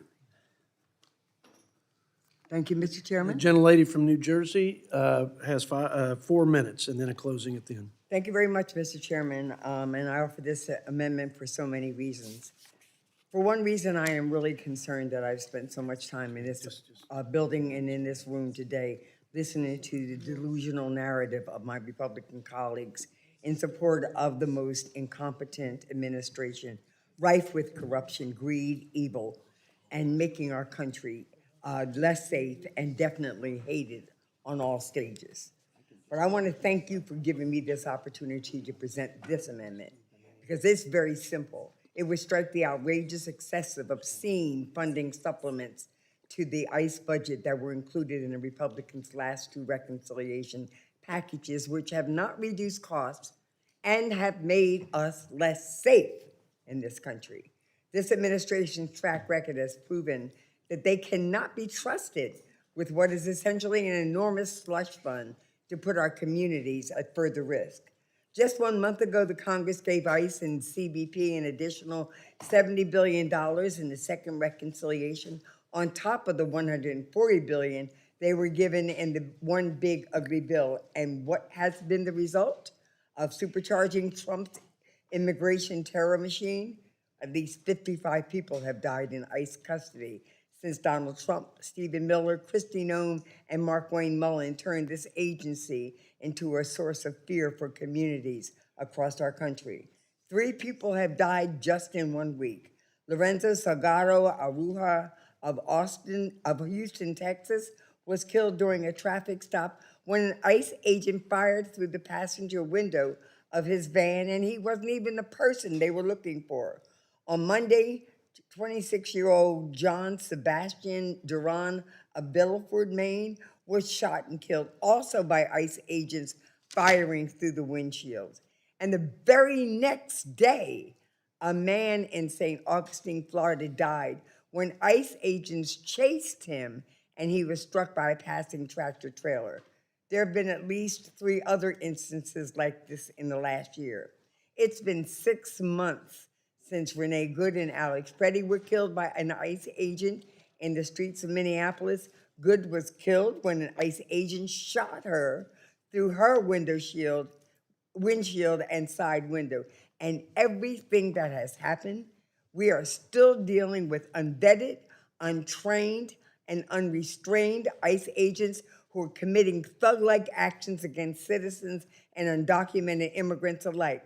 This is all at the behest of leadership that has shown little regard for either the Constitution or human dignity. And I have to wonder, Where are the billions in tax dollars going? Where are the body cameras that this Congress paid for? The officers in Maine didn't have them, so we have to know footage of what transpired. 55 people have died, thousands more have suffered from inhumane conditions at facilities are more akin to internment camps than prisons, including Delaney Hall in my state of New Jersey. It is obvious that ICE's actions have descended our communities into a raging fire. My amendment takes the gasoline out of the arsonist's hands. How many lives will be enough? How much wasted taxpayer money will be enough? And how much hatred and fear will be enough? I say enough is already enough, and I reserve. I thank the gentlelady and ask if there are any members who would like to claim time in opposition. The gentleman from Kansas, Mr. Estes, is recognized for 5 minutes. Well, thank you, Mr. Chairman. This amendment rescinds money that was provided to ICE and CBP in the One Big Beautiful Bill and the Secure America Act. I guess it wasn't enough that Democrats wanted to zero out the ICE and border protection in the appropriations bill this past fall. Now they want to zero it out from reconciliation. You know, the Department of Homeland Security funding in the Big Beautiful Bill was to clean up the mess created by the Democrat border crisis under the Biden administration. You know, those were month after month of hundreds of thousands of illegal border crossings. President Trump shut that down. Now the Democrats want to take away the funding. We can't allow that border crisis to happen again, and we must remain vigilant in monitoring how cartels, human traffickers, and other bad actors, which apparently seems to have some support by my Democrat colleagues, respond to the changes President Trump has brought to our border. Our nation is safer today because of President Trump's leadership and the passage of the first reconciliation bill. Keeping the border secure has to be a top priority, and it's our responsibility as members of Congress. And let's not forget about Reconciliation 2.0. That reconciliation bill that we had to do because the Democrats shut down the Department of Homeland funding for 75 days. The reconciliation bill provided multiple years of funding to guard against the Democrats' efforts to defund border security. Funding helps support keeping border crossings at historic lows. Department of Homeland Security and CBP announced 13 consecutive months of zero releases at the border. Funding also helps fund ICE and Border Patrol despite the Democrats' outright refusal to do so. Let us not forget that while Democrats held DHS workers hostage in their crusade against paying ICE and CBP earlier this year, 4 terrorist attacks happened. On March 1st, 2026, a naturalized citizen from Mauritania, motivated by extreme ideology, opened fire at a crowd in Austin, Texas, killing 3 people and injuring several others. On March 7th, 2027, 2 suspects with stated allegiance to ISIS attempted to detonate 2 improvised explosive devices near the New York City mayor's residence in Manhattan, New York. On March 12th, 2026, a Lebanese-born naturalized American citizen ran his vehicle into the Temple Israel Synagogue in West Bloomfield, Michigan, in an attempted target attack on the Jewish community. And on March 12th, 2026, Mohammed Balar Jallah, who had a prior conviction for attempting to aid ISIS, opened fire at Old Dominion University in Norfolk, Virginia, killing 1 person and injuring others before being subdued by members of the Reserve Officers Training Corps. These are 4 examples that are a direct result of unsafe activity within the United States after the Democrats' war on our brave men and women at ICE and CBP. We're trying to make sure that we keep the border closed and we keep America safe. And with that, I urge opposition and a no vote against this amendment. I yield back. I thank the gentleman. Ms. Watson-Coleman has 1 minute to close. Take that minute to say how sick and tired I am of the absurdity of the lies that my Republican colleagues continue to offer. I don't know if it's because my colleagues are afraid of this corrupt president or if they believe in this inhumanity of this country. It is a lie that we are safer. It is a lie that we are protecting people in our country. And it is a lie that our nation is respected on the international stage. I urge my colleagues to sign on to and to support this amendment because there must be some humanity deep down inside of your fears, and I yield back. I thank the gentlelady from New Jersey. The question's on agreeing to the amendment offered by Ms. Watson-Coleman. All those in favor say aye. Aye. Those opposed, no. In the opinion of the chair, the noes have it. Ask for a recorded vote. We'll roll all these votes to the end, as we've agreed to. Are there any other amendments? Mr. Chairman, I have an amendment at the desk.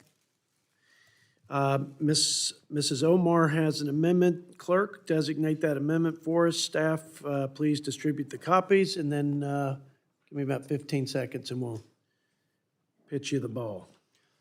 Amendment number 7, being considered eighth to adjust spending in Function 600, offered by Ms. Omar. I yield to the gentlelady from Minnesota 4 minutes, and then a minute to close. Thank you, Mr. Chairman. My amendment would reverse the SNAP cuts from the big, ugly bill. Congressional Republicans got what they wanted. Last year, they made the largest cut to SNAP benefits in the program's history. Now, they have kicked millions of Americans off food assistance at a time when the price of groceries is only going up by burdening families and states with more paperwork and administrative costs.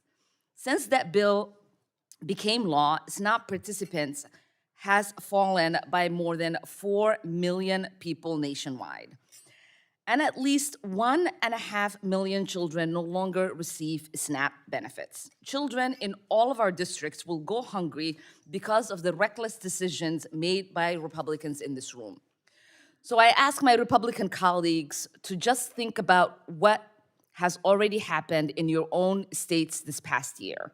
In Texas, 291,000 children have lost SNAP benefits. In California, 156,000 children have lost SNAP benefits. In Louisiana, 83,000 children have lost SNAP benefits. In Ohio, 50,000 children have lost SNAP benefits. In Michigan, 51,000 children have lost SNAP benefits. In Kansas, 10,000 children have lost SNAP benefits. This will only get worse. But instead of funding nutrition assistance, this resolution hands $60 billion to the Pentagon to fund an illegal war. Instead of asking the wealthy to pay up a fraction of what they have already been given, Republicans are taking food away from children and families in their own districts. My amendment would stop this madness and provide vital resources to the people who need it. It is long past time to restore and protect SNAP. I urge my colleagues to support this amendment, and I yield back. I thank the gentlelady. Is there a member who'd like to claim time in opposition? The gentleman from Virginia, Mr. Klein, is recognized for 5 minutes. Thank you, Mr. Chairman. I rise to speak against the amendment. This amendment would repeal the SNAP reforms enacted in the One Big Beautiful Bill and raise taxes on hardworking Americans to offset these reforms achieved by that law. By eliminating these important reforms, the amendment would undo the work of President Trump and congressional Republicans to restore accountability and prioritize work in SNAP, preserving the program for those who truly need it. Republicans support a strong safety net, but it must be accountable, fiscally responsible, and focused on helping Americans move toward self-sufficiency. States are long overdue to have some level of responsibility when it comes to the administration of SNAP benefits. In 2025 alone, nearly 11% of SNAP payments, over $10 billion, were made improperly by states, including my own Commonwealth of Virginia. The problem has steadily worsened. Since 2019, the national SNAP payment error rate has nearly doubled, rising from 6.8% to nearly 11%. States with persistently high payment error rates should be held accountable. Taxpayer dollars intended for vulnerable Americans should not be lost because of inadequate safeguards or poor administration. I'm sure the gentlelady from Minnesota would agree. Requiring states with high payment error rates to contribute modestly to the cost of SNAP benefits as included in H.R. 1 incentivizes them to be more efficient administrators, minimize improper payments, and ensure SNAP benefits go to those who truly need them. The One Big Beautiful Bill also reinforced work as the pathway out of poverty by strengthening SNAP work requirements. SNAP should be a bridge to independence, not a permanent destination. In 2022, only 16% of able-bodied adults without dependents who are required to work 20 hours a week satisfied the SNAP work requirement. Before H.R. 1, most able-bodied adults without dependents were not subject to work requirements due to geographic waivers, a massive loophole in the work requirement that allows states like California, Illinois, Nevada, and the District of Columbia to completely waive work requirements, undermining congressional intent. By strengthening work requirements and closing loopholes like geographic waivers, H.R. 1 helped restore work and self-sufficiency as core principles of the program, while preserving benefits for the most vulnerable members of our society. Overall, repealing these reforms would move SNAP in the wrong direction and weaken the long-term sustainability of the program for Americans who depend on it most. Republicans are committed to protecting safety net programs for those who are truly in need, while promoting self-sufficiency to create a thriving economy full of employed workers. More broadly, these policy questions belong before the authorizing committees, not in the budget resolution before us today. We have full confidence in our colleagues on authorizing committees to protect these policies, which strengthened SNAP and restored fiscal responsibility. In addition, repealing the tax relief enacted in H.R. 1 would be devastating for American families, for American workers, and for American small businesses. These reforms prevented massive tax increases, strengthened economic growth, and gave families and job creators the certainty they need to succeed. Reversing them would mean higher taxes, less investment, fewer jobs, and slower economic growth. These tax cuts protected the average taxpayer from a 22% or $1,700 tax hike. 1 year after enactment, the OBBBA is already delivering measurable results across the American economy and providing needed relief for workers and families. Record tax refunds in 2026 averaged nearly $3,300, up 11% from 2025, allowing Americans to keep more of their hard-earned tax dollars. 97% of filers received a tax cut this past filing season who would have otherwise owed taxes absent the working families tax cuts. Tax relief was concentrated among American families and workers earning under $200,000. 96% of filers receiving a tax cut earned less than $200,000, and nearly 70% of filers receiving a tax cut earned less than $100,000. Democrats continue to repeat tired, false narratives. The U.S. has one of the most progressive tax codes in the developed world, according to the Fraser Institute. The OBBBA and its predecessor, the TCJA, both maintained this progressivity. On corporate taxes, Democrats again ignore the facts. At 35%, the U.S. had the highest corporate tax rate among developed nations. TCJA cut it to 21%, bringing it in line with global peers. At a time when families continue to face higher costs due to the Biden administration's failed economic policies, Congress should protect tax relief that we passed last year, not take it away. I urge a no vote, and I yield back. I thank the gentleman and now recognize Ms. Omar for her closing remarks. Well, I hope the gentleman knows that over 100,000 people in Virginia have already been kicked off their SNAP benefits, and states already have financial penalties for having high error rates. An error does not equal to fraud.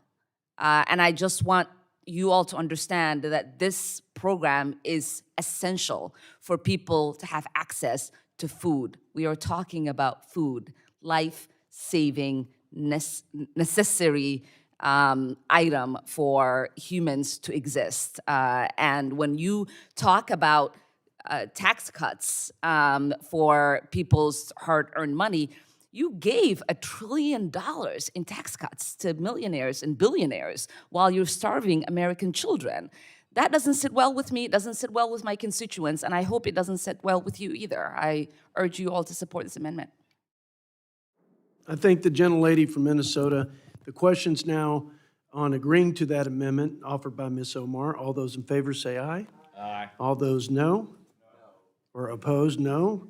The opinion of the chair, the noes have it. Ask for a recorded vote. The vote will, that is, the roll call votes requested, and we'll roll all that at the last part of the hearing. Any other amendments? Ms. Capter, the clerk will designate your amendment and distribute copies of it. And why don't you just go after about 10 seconds and you get the first 4 minutes. We'll have a rebuttal and you'll close with a minute. Just go at your leisure. Amendment number 9 on the Supplemental Nutrition Assistance Program, offered by Ms. Capter. Thank you very much. Mr. Chairman and members, I offer a life support amendment to assure the American people who live in tough straits have enough food to eat. Inflation is rising due to the undeclared war on Iran and the Trump administration tariffs in places like I represent on Canada and elsewhere. Economists estimate already the average household is already paying $2,300 more per year for food, plus what is required to pay for basics like the water bill and the utility bill. Must I remind our colleagues, you already cut SNAP benefits, food benefits, in a prior reconciliation bill, including the big, beautiful bonanza bill, I like to call it, the billionaire bonanza bill. We saw Elon Musk just became a trillionaire. Meanwhile, thousands and thousands of people across the district that I represent, and I dare say every single person on this committee represents, they can't afford basics, starting with food. I would like to urge my colleagues to go to any food bank in your district. I'll go with you. Or a church group, or Salvation Army, the good-hearted people trying to help feed the needy in our country. And who are those needy? Well, those who are disabled and ill. A lot of them are in wheelchairs. If you don't have people like that in your district, come to mine. Children, hungry children. Senior citizens, especially those who live on less than $2,500 a month. How'd you like to live on less than $2,500 a month? Disabled vets. They even have a special day for veterans. A lot of these distribution sites. Working people who don't earn enough to buy what members of Congress can buy. These are people who clean your offices, they wash your cars, they're sales clerks in these mega stores that can't afford to buy what they push across the counter as you go in and buy something. So food is really basic. And your amendment, or your bill, simply takes more away from those who have so little. I think we as a Congress should reject further Republican extreme cuts to SNAP. And it is clear you have no hesitation in cutting nutrition benefits to families, and you make it harder for people to get along. Forcing states to either pay for the program themselves or frankly kicking people off. And I can guarantee you every single food bank and church outlet and Salvation Army group that I represent, they are all having more and more people flock in. So something isn't working at the national level. I really urge my colleagues to support this amendment, but more importantly, when you go back home to your districts, go visit some of these churches. Go visit the Salvation Army. Go visit those that are helping to collect extra food for veterans. You're going to find an America that you haven't discovered before. So my amendment rejects Republicans' continued betrayal of Americans who rely on SNAP to keep food on their table, and it rejects further extremist cuts to SNAP, and I would ask for your support. I yield back. I thank the gentlelady from Ohio. Does any member wish to claim time in opposition? Mr. Brakeen from Oklahoma. I recognize my friend now for 5 minutes. Thank you, Mr. Chairman. I'm going to make this expedited. The more the words, less the meaning. Ultimately, this amendment is unnecessary. It's politically motivated. The budget resolution has nothing to do nor directs anything in regard to SNAP. I think most of us recognize that a resolution sets top-line framework dollar accounts. It does not direct policy. And so there is a spending element that the House Ag Committee is going to take up, but it's not a reduction. And so I just want to reiterate, this is unnecessary, it's politically motivated, and we don't do policy on a fiscal framework. I urge a no vote. Wow, 4 minutes remaining. I won't take the bait, and I will yield back to Ms. Capter for her 1 minute closing. Thank you, Mr. Chairman and members. I just want to put something on the record here. The state that I represent has seen a 7.34% decrease in SNAP participants since the Billionaire Bonanza Bill was enacted a year ago. And these figures are of this past March. Specifically, in July of 2025, when OBRA was passed, there were 1,446,000 Ohioans participating in SNAP. As of March 2026, that number has fallen to 1,339,000. It's below that now because these numbers were taken a few months ago. But according to census data, right now, 1 of 8 Americans are estimated to be food insecure. And you don't have to believe the census. All you have to do is take your car and go somewhere to these distribution sites and see what's happening across this country. Maybe Oklahoma's exempt. I don't believe that it is, but I would just ask for consideration of my amendment and a yes vote to stand up for people in our country who can't afford the price of food today, and those numbers are rising from coast to coast. I yield back. I thank the gentlelady. The question's on agreeing to the amendment offered by Ms. Capter. All those in favor say aye. All those opposed, no. In the opinion of the chairs, the noes have it.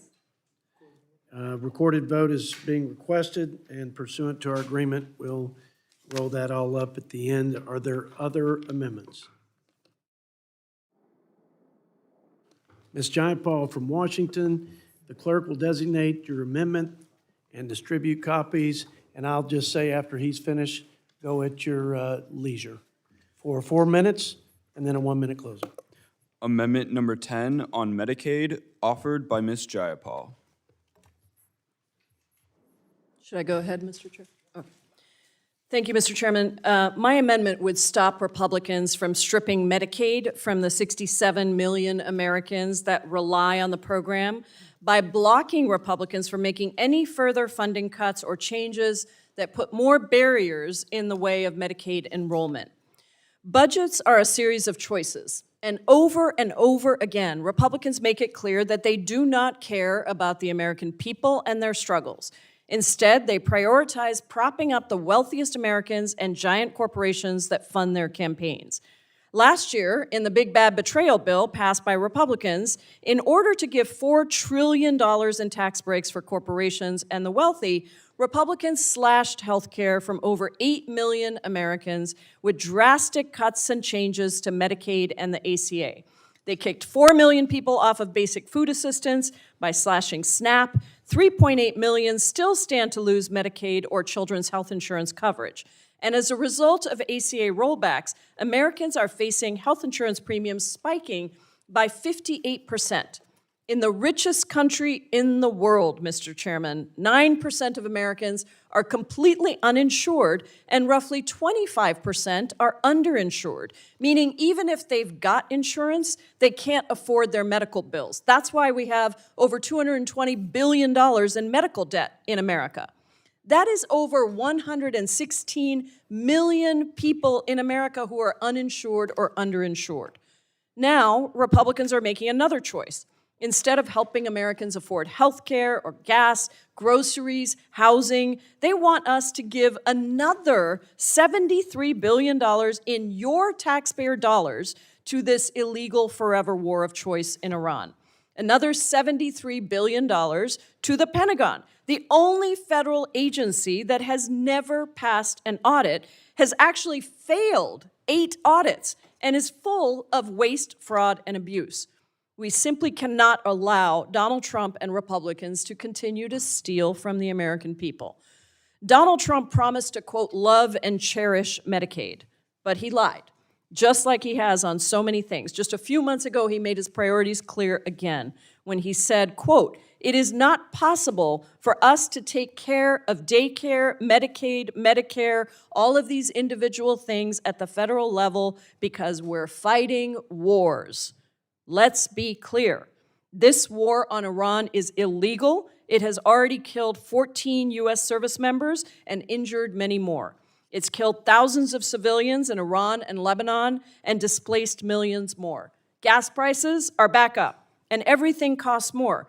But are Republican colleagues doing anything to address this affordability crisis? No, they just want to do the bidding of Donald Trump again, who says that affordability is, quote, a hoax.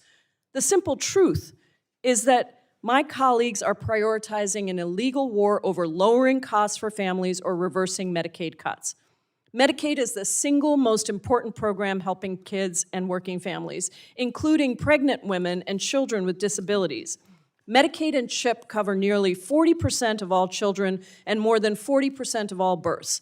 Medicaid also provides 1 year of postpartum coverage in nearly every state with little or no out-of-pocket costs. Medicaid is the primary payer of long-term services and supports for people with intellectual and developmental disabilities. These services help people live full and independent lives, and they include assistance with daily living activities, meal preparation, medication management, and other life-saving services.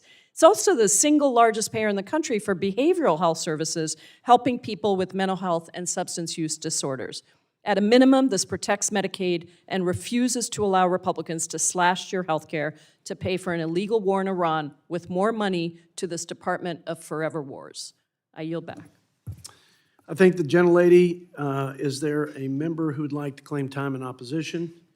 The gentleman from the Keystone State, Mr. Smucker, 5 minutes. Thank you, Mr. Chairman. And Ms. Jayapal talked. My friend Ms. Jayapal talked about a number of issues, but I'd specifically like to talk about Medicaid and what is included in this amendment. And I agree with much of her statement, particularly the ending when you talked about the importance of Medicaid to people who truly need that, disabled, pregnant women, children, and so on. And I think most people on both sides of the aisle would agree that Medicaid is important for people who truly need it. And I think most of us are proud to be in a country where there is truly a safety net for individuals who need it.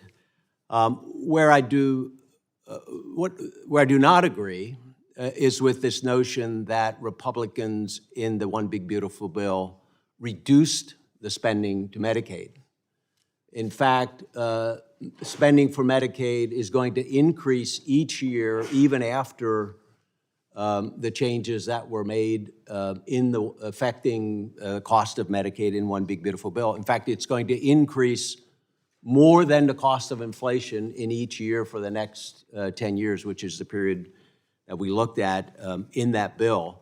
Well over, it's going to be, we're spending last year, I think, about $660 billion in reimbursements to states. That's going to increase to over $1 trillion, according to CBO, even after what we've done in the One Big Beautiful Bill. What we tried to accomplish in One Big Beautiful Bill, and Ms. Jayapal talked about waste, fraud, and abuse in the Department of Defense. I agree with her on that too. We should be looking at that. The Department of Defense hasn't passed an audit in years, and so I completely agree with that. But I'd love to hear Democrats talk about waste, fraud, and abuse in some of these other programs as well, because to the extent that it exists, and I'm going to give some examples, that means that someone who really needs it isn't getting those dollars, and that's what we were trying to get at in the One Big Beautiful Bill.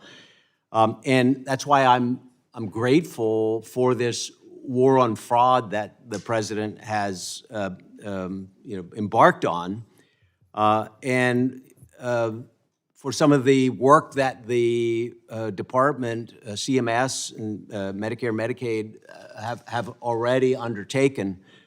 Some of the examples of fraud are absolutely staggering.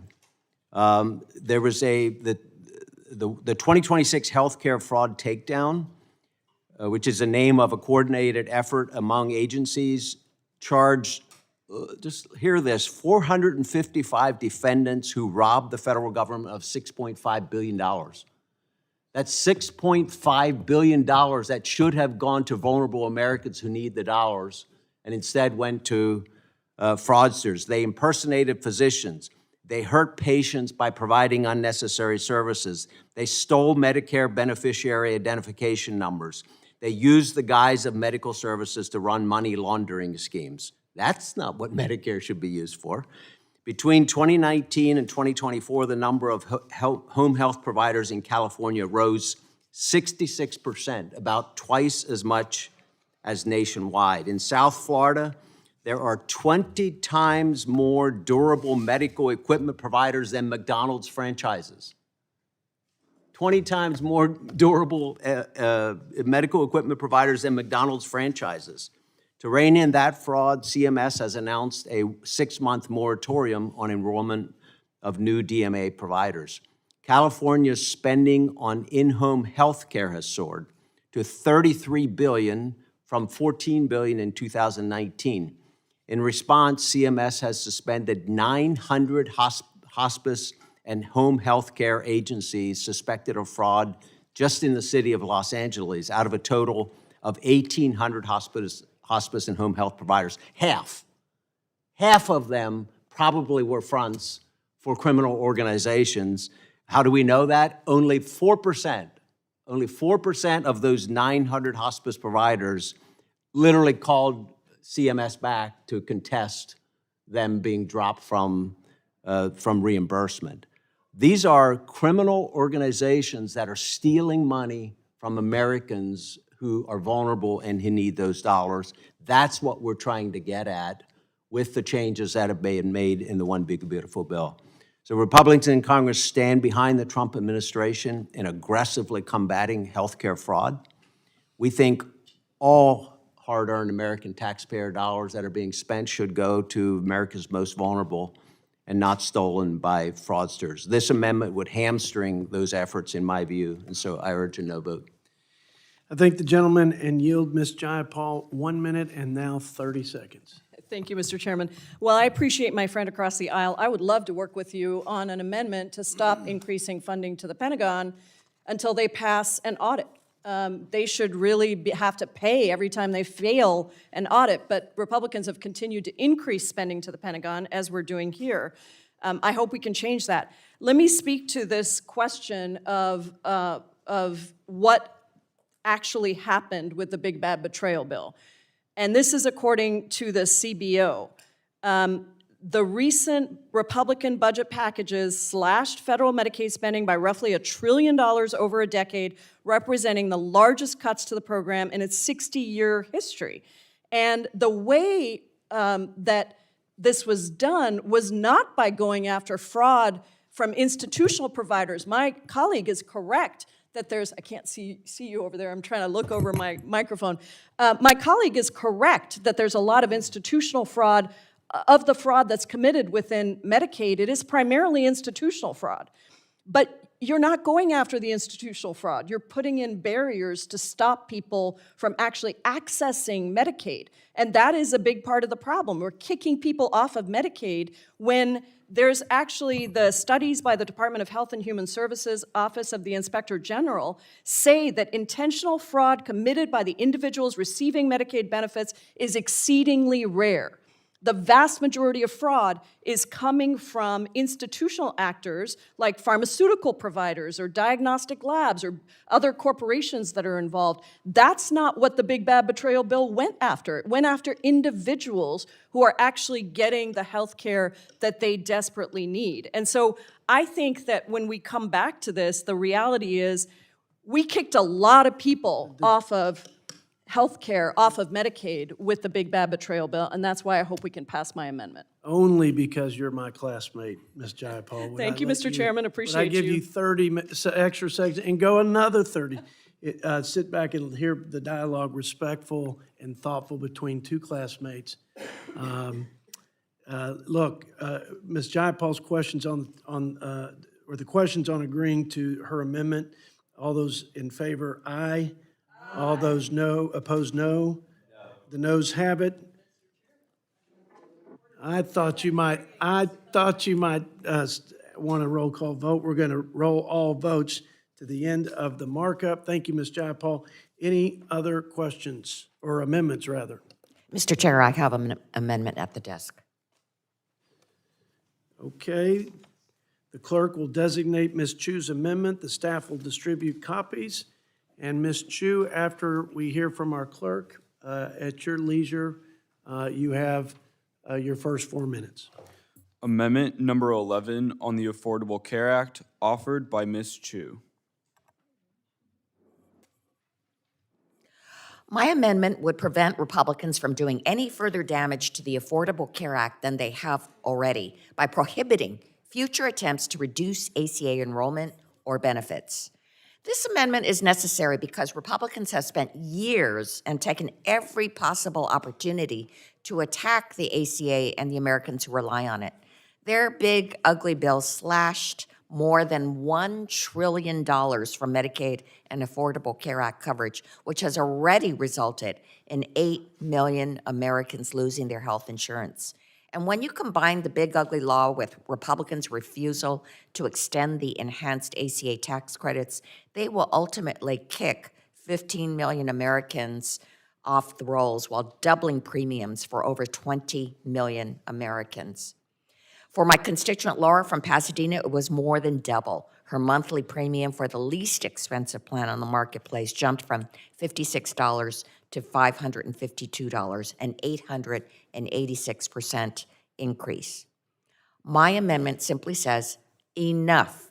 If Republicans truly have no plans to further weaken the Affordable Care Act, then they should have no problem supporting this amendment.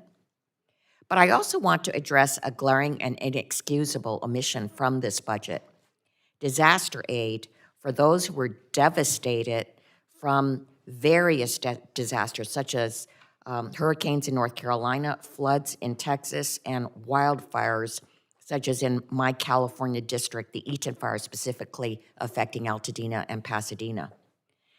Last January, this Eaton fire destroyed these communities, 6,000 single-family homes, and tragically took the lives of 19 of our neighbors, the majority of whom were elderly and disabled.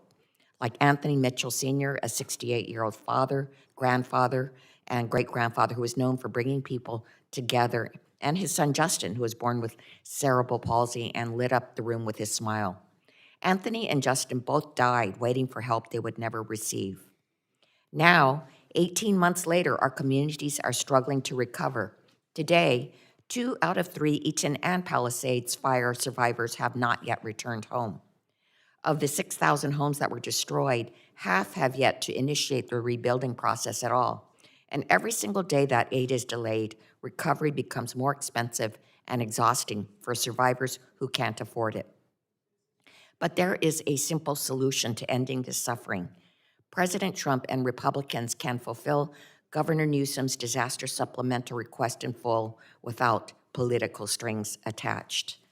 A supplemental funding request that is a fraction of what Republicans are demanding today and would provide much-needed funds to accelerate rebuilding and ensure full recovery.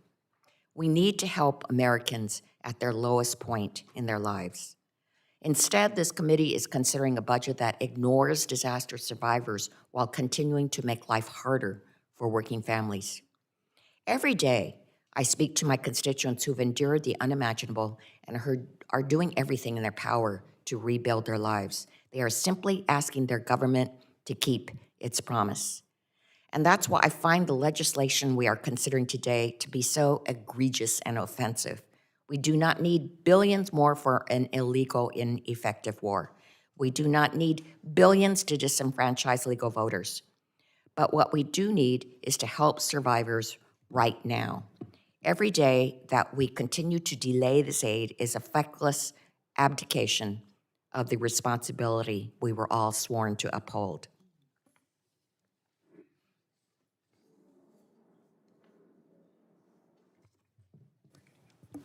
Chair, thanks. Ms. Chu, is there a member who would like to claim the time in opposition to the amendment?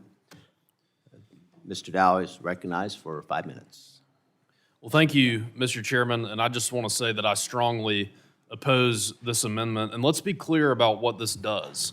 This amendment would make it harder to improve a program that continues to face serious questions about improper payments, eligibility verification, and program integrity. This would effectively protect Obamacare from meaningful oversight by requiring a 60% threshold before the House could even consider improvements to the system. This is not a thoughtful policy, Mr. Chairman. This is an exercise in protecting an ideological agenda that is hurting our constituents. Congress has a duty to ensure taxpayer subsidies are reserved for those who are legally eligible and who have knowingly enrolled in coverage. When concerns arise about improper enrollments, weak eligibility controls, or billions in federal spending, our response should be greater oversight, not procedural roadblocks. And my colleagues continue to mock our reconciliation bill, and I think that we should take a look at the things that they're telling you that they don't support. Because that's what Democrats are doing by saying they're mocking this bill, but what they're saying is they don't support no taxes on tips, no taxes on overtime. They support raising taxes on senior Social Security, and they support unchecked fraud, robbing taxpayers. That's exactly what they are doing. And my colleagues on the other side of the aisle, Mr. Chairman, they love to talk about coverage as if that is all that healthcare is. But we all know this isn't the case. All you need to do is look at the plans on the Obamacare exchange, the premiums, the out-of-pocket maxes, the deductibles. It is ridiculous, and my colleagues on the other side of the aisle know it. If you notice, it's always the middle class that gets squeezed. If you're poor in this country, there's Medicaid. If you're wealthy, you can withstand bad policy like Obamacare. But it is the middle class folks in my district and around the country that take the brunt of it. Obamacare bankrupts them while Democrats act as if they're doing some service. I will not support an amendment that asks us to protect bureaucracy in a broken system. I reject that premise, and I urge my colleagues to vote no. Yield back. Thank you. Ms. Chu is recognized for 1 minute to close. Let me reemphasize what this committee could be doing today. We could be working to make life more affordable for working-class families struggling to get by. We could be restoring health care coverage to millions of Americans who were stripped of it just to bankroll billionaire tax cuts. We could be advancing aid for natural disaster survivors to rebuild and heal from the darkest days of their lives. But we're not doing any of that. This is a slap in the face to the countless people who need health care to fight cancer, diabetes, and other diseases. It's a slap in the face to the countless survivors in my district and across the country who have experienced the unimaginable and are begging for help. We do not abandon people after disaster. We do not make people's lives fall apart. We must do everything in our power to support and uplift them in their greatest time of need. Today, we could have done that, but we clearly are not. And so, if I understand the current instructions don't indicate further changes being made to the ACA. If that is the case, why not reaffirm it with this amendment and ensure that it's safeguarded? I urge support for my amendment, and I yield back. The question is on agreeing to the amendment offered by Ms. Chu. All those in favor say aye. Aye. Those opposed, no. In the opinion of the chair, the noes have it. I ask for a recorded vote. A roll call vote is requested pursuant to the bipartisan unanimous consent agreement. We will postpone the roll call vote until later in the markup. Are there any other amendments? Chair, I have an amendment, excuse me, I believe it's Amendment 12. Clerk will designate the amendment. The staff will distribute copies of the amendment. Amendment number 12 to add a policy statement on taxpayer funds offered by Mr. Tonko. Do we wait until those distribute? Okay. Mr. Tonko of New York is recognized for 4 minutes. Thank you, sir. My amendment will ensure that no taxpayer funds are given to any individuals who assaulted law enforcement on January 6th of 2021. One of Donald Trump's first actions upon resuming the office of the presidency was to pardon the more than 1,600 insurrectionists who stormed the Capitol on January 6th. This violent mob ripped down doors, broke through windows, and beat law enforcement officers to storm the Capitol to prevent the peaceful transfer of power, the hallmark of our democracy. I will never forget the extraordinary bravery of law enforcement to keep the light of democracy alive for us all. Our democracy held, but at tremendous cost. More than 140 law enforcement officers were injured, and 5 officers died because of the horrific events of that day. Now, more than 5 years later, this president has attempted to reward those same violent criminals with taxpayer dollars. This is a dizzying level of executive overreach that is representative of this entire administration. This budget does nothing to change that reality or rein in this out-of-control president. In fact, this whole process has been a complete and total farce. The administration has resumed bombing Iran, prolonging the president's illegal war of choice. We haven't even received a proper estimate of the monetary cost of this conflict from the Department of Defense, and this resolution is set to give them a blank check for $73 billion more. As the president has spent billions on bombs, working Americans are struggling with rising costs at home. Worse, it's clear that those hardships could not be further from his mind. He has been dismissive of the real pain facing everyday Americans who are stuck with the consequences of this reckless action. Instead, he's been attempting to secure a $1.8 billion slush fund for his allies on the taxpayer's dime. Under the terms set out by Trump himself, thousands of individuals who claimed the government was weaponized against them would be eligible for settlements from this fund. That would include the hundreds of insurrectionists who assaulted law enforcement on January 6th. These people are not victims, they are violent criminals, and taxpayers should not be forced to foot the bill for their actions. That is theft from the American people on the terms of a president who has dismissed the struggles of everyday Americans at every turn. While the administration claims that this slush fund has been withdrawn, they do not all seem to be on the same page. And so this is preventative therapy. In particular, the president does not seem to be on that page. We must pass my amendment to absolutely ensure that this theft does not take place on our watch. We must protect the American people from current and future executive overreach. They're watching our every action. When they know we can help them, protect them, and save them from unnecessary tax dollars being spent, we must reassure and reassert our congressional authority. With that, I yield back. Thank you. Is there a member who would like to claim the time in opposition to this amendment? Mr. Gill of Texas is recognized for 5 minutes. Thank you, Mr. Chairman. This is not a serious amendment. It's entirely unrelated to the matter that we're working on before the committee. Today, this committee is considering the fiscal year 2027 budget resolution, which in addition to setting budget aggregates and levels of new budget authority and outlays for the functional categories, provides reconciliation instructions for authorizing committees, notably not directives on Justice Department litigation. I think rather than debating the budget before us, Democrats are again attempting to relitigate January 6th through an amendment that falls entirely outside the scope of this resolution. I don't think that any American should ever be targeted by the federal government because of their politics, their beliefs, or their association with a president. But for years, Americans watched the Biden administration weaponize the justice system against President Trump, eroding confidence in our nation's principle of equal justice under the law. Americans watched the Biden administration use the FACE Act to go after peaceful pro-life advocates, including elderly grandmothers, while churches and pregnancy resource centers were vandalized and attacked with virtual impunity. That's not equal justice under the law. That is lawfare. We saw that and we're sick of it. And it's exactly why so many Americans lost faith in our justice system.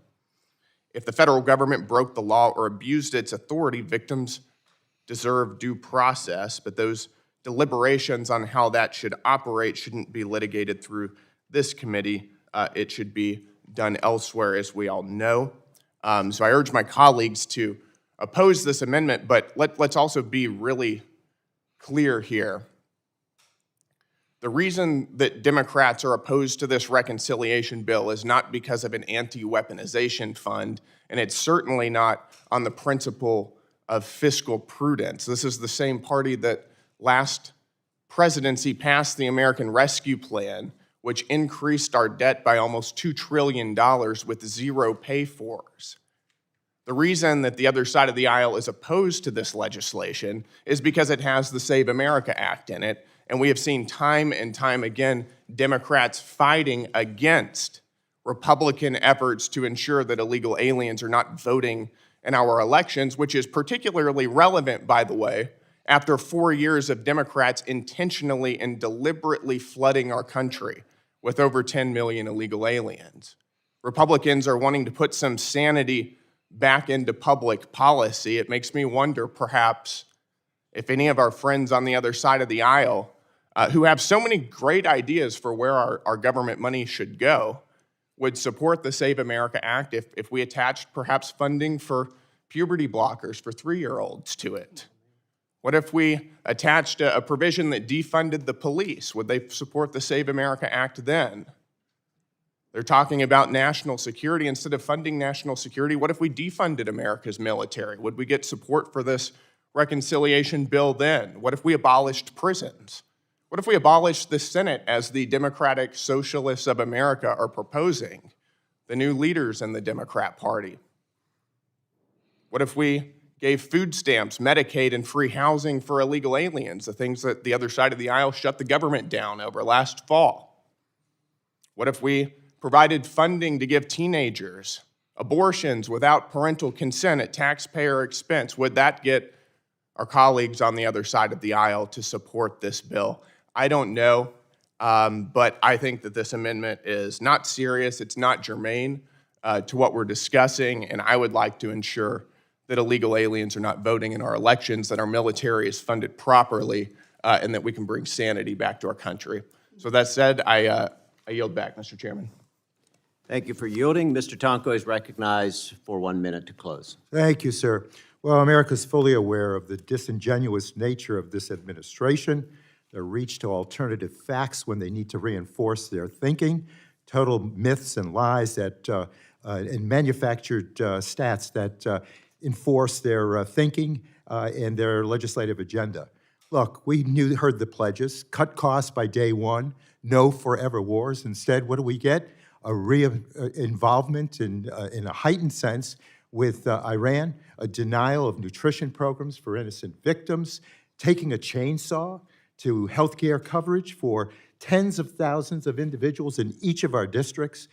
Look, we heard it all today, characterizing Trump as stopping the gravy train while he made some $2.4 trillion outside the office of presidency in just 1 year. This all points to the hypocrisy, the disingenuous and callous nature of this administration. It is time for us to deal with facts, to address the needs of our American families.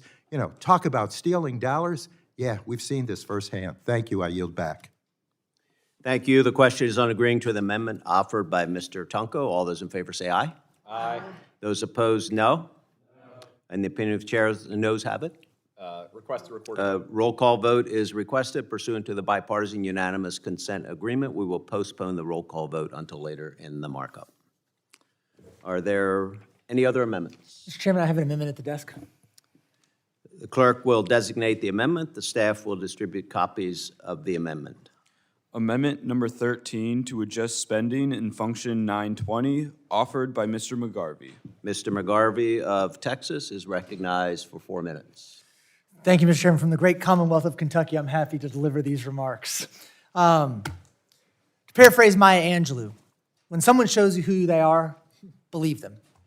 Forget what the Republicans are saying here today. Watch what they do. Last July, Republicans cut more than $1 trillion from Americans' health care. Those cuts haven't even gone into effect yet. Already, a birthing center and specialty clinic in Louisville, Kentucky are closing and threatening to close. Last month, Republicans forced through $70 billion for ICE. This is on top of the $170 billion that they gave them the year before. And then just last week, untrained ICE agents who have enlisted in Trump's personal army shot 2 more Americans dead on our streets.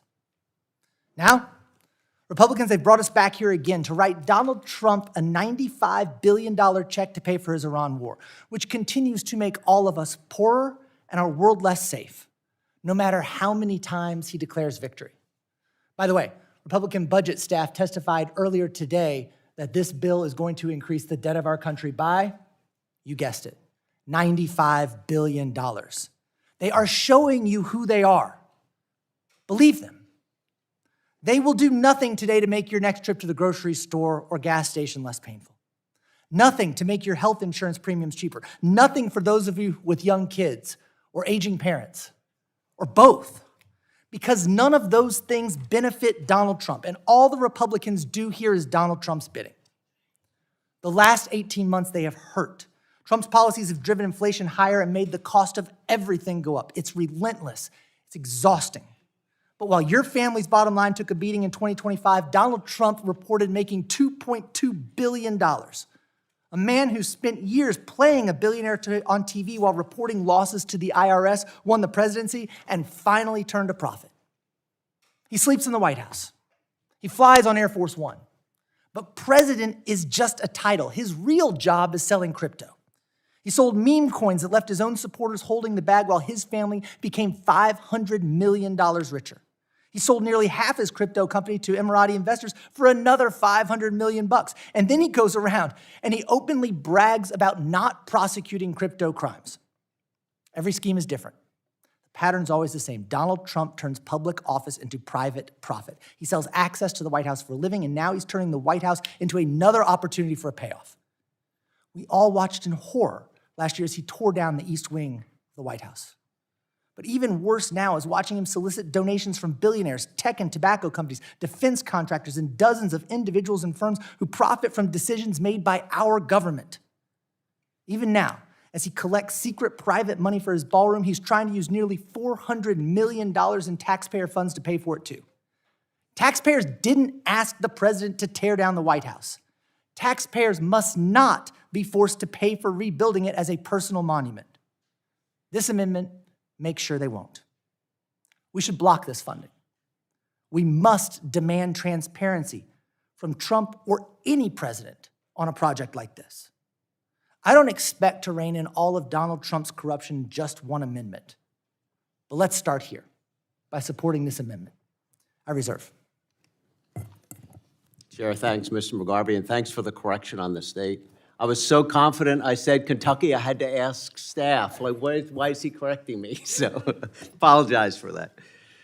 Is there a member who would like to claim the time in opposition to the amendment? Mr. Chairman.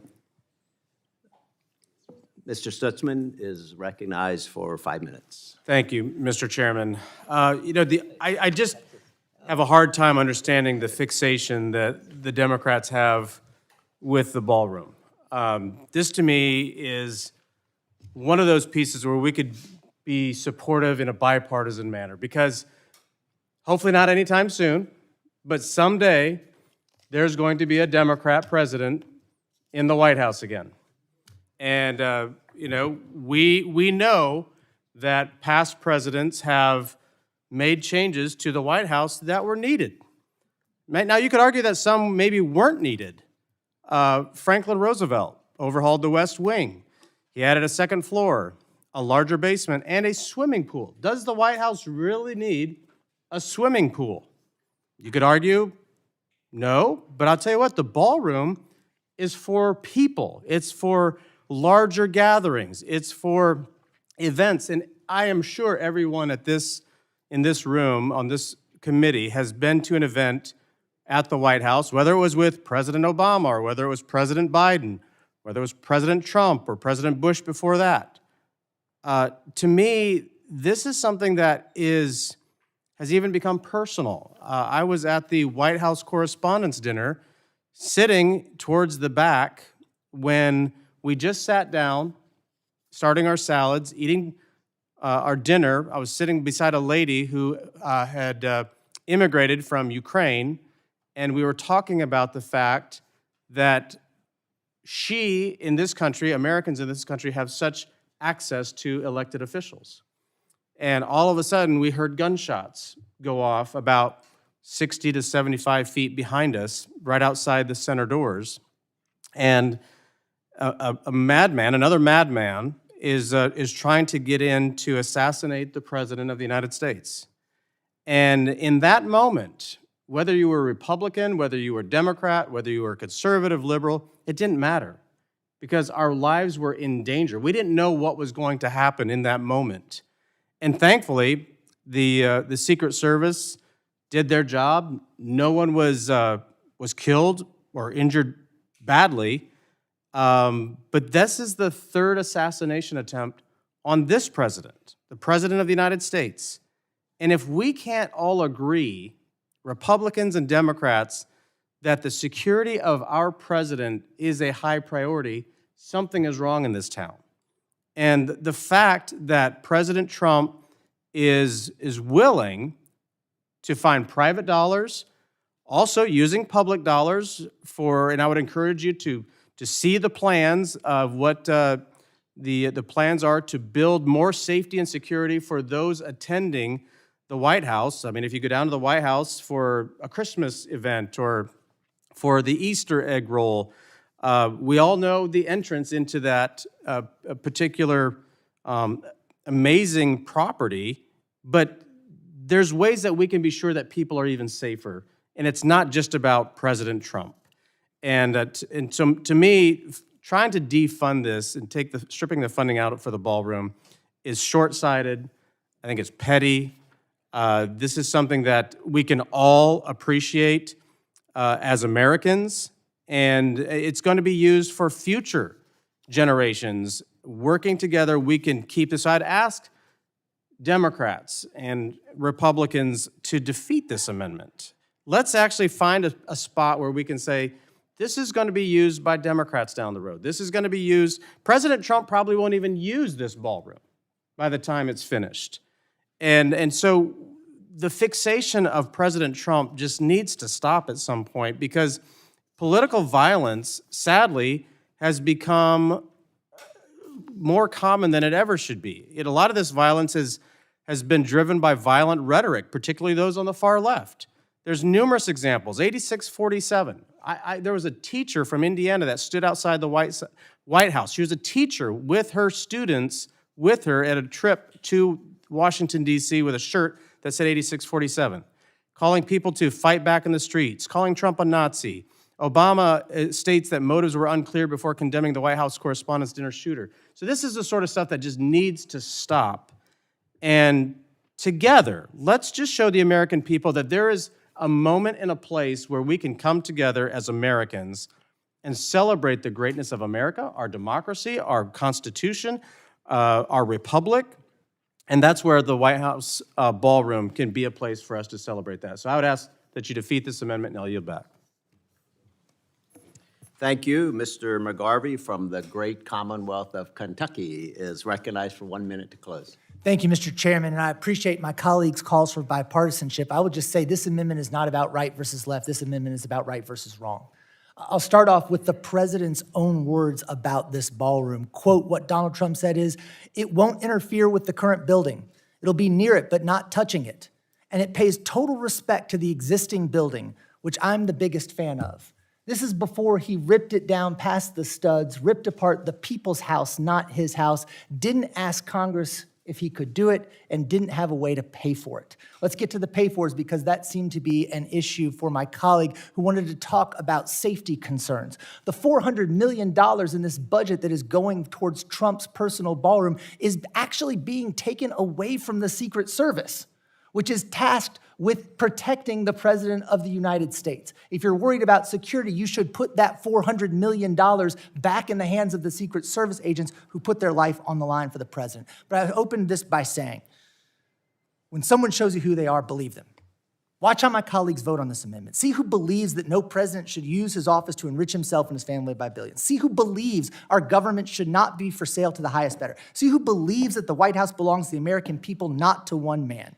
I urge my colleagues to reject corruption, reject cronyism, reject abuse of power and abuse of office by supporting this amendment. I yield back. Question is on agreeing to the amendment offered by Mr. McGarvey. All those in favor say aye. Aye. Those opposed, no. No. The opinion of the chair is the noes have it. Request a recorded vote. Roll call vote is requested pursuant to the bipartisan unanimous consent agreement. We will postpone the roll call vote until later in the markup. Are there any additional amendments? Mr. Chairman, I have an amendment at the desk. The clerk will designate the amendment. The staff will distribute copies of the amendment. Amendment number 14 to adjust spending in function 270, offered by Mr. Alma. Mr. Alma of Rhode Island is recognized for 4 minutes.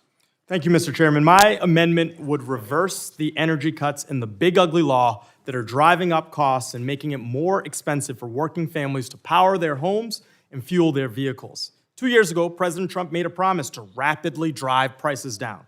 I think it's pretty clear that that hasn't happened. Under his so-called leadership, energy prices have gone in one direction. That's up. First, Trump worked with Republicans to pass his big ugly law, which gutted the Inflation Reduction Act's energy programs and tax credits, programs that were working to lower energy costs for Americans. Then, because that didn't seem to hurt working families enough, Trump launched an illegal war with Iran to jack up your energy costs even further. Now, they're asking Americans to pay for a war that has made lives more expensive.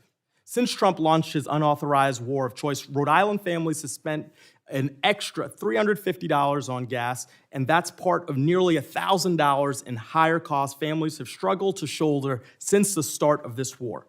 Democrats have shared statistics, brought in experts, and introduced people who have felt the pain of these actions, and nothing. It hasn't changed how Republicans vote. It hasn't changed what Republicans are prioritizing. It doesn't change the fact that they will keep pushing for an unpopular agenda that nobody asked for. So, look, I'm done talking to the people in this room. I'm going to address the American people. America, your Republican members aren't listening to you.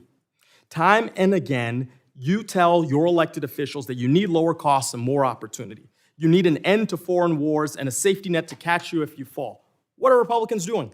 Finding more money for Trump's war of choice, supporting tariffs that jack up your costs and rip away your health care. Meanwhile, Trump is making billions more off the American people. Now, they're taking even more of your money to pay for a farm bailout that's only necessary because their high prices have made it hard for America's farmers to stay afloat. Once again, the party that claims to be about fiscal responsibility is ramming through a bill that would cause the deficit to balloon, just like the cost of the taxpayer-funded ballroom. They're putting it on you, the taxpayer's credit card, because they have no way to pay for it. And that's on top of the roughly $4.7 trillion they added to the national debt in their big ugly law last year. Now, look, I didn't think they could be any more indifferent to your pain, but as icing on the cake, they're trying to make it harder for you to vote too. You deserve lower costs and more opportunity. Instead, Republicans are burying the nation in a mountain of debt while actively jacking up prices. I ask my colleagues, how does this budget make the lives of the American people better? How? I know the answer. It's clear. It doesn't. I yield back. Thank you for yielding. Is there a member who would like to claim the time in opposition to the amendment? Mr. Chairman. Ms. Houchin of Indiana is recognized for 5 minutes. Mr. Chairman, this amendment is a Democratic messaging effort, plain and simple. It's a half-hearted redistribution of wealth that would take economic growth that House Republicans fought so hard to deliver in the Working Families Tax Cuts Act. House Republicans worked very hard to restore an energy strategy built on affordability and American production. Democrats want to reverse course and put us right back where we were under President Biden. We know what those policies looked like. By the end of President Biden's term, the ban on oil and natural gas leasing had cost our economy more than $33 billion in lost GDP. American families paid more to heat their homes and fill up their gas tanks. Manufacturers faced higher energy costs, and Americans were left with a less reliable electric grid. The Working Families Tax Cuts Act put an end to that failed approach. It repealed more than $500 billion in wasteful Green New Deal spending. It reopened our federal lands for oil and gas leasing, and it invested in reliable American energy, including in nuclear power and biofuels. Nuclear energy will be essential to powering America's future. It provides the stable and abundant energy needed to support the American manufacturing resurgence and the technological innovation we are seeing under President Trump's leadership. For states like Indiana, that's especially important. Affordable and reliable energy powers our manufacturers, supports our farmers, and keeps costs down for hard-working Hoosiers.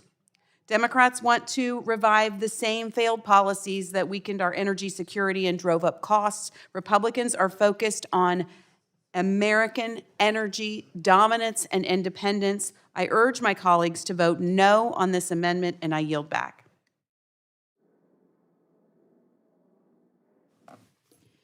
Thank you for yielding. Mr. Amo is recognized for 1 minute to close.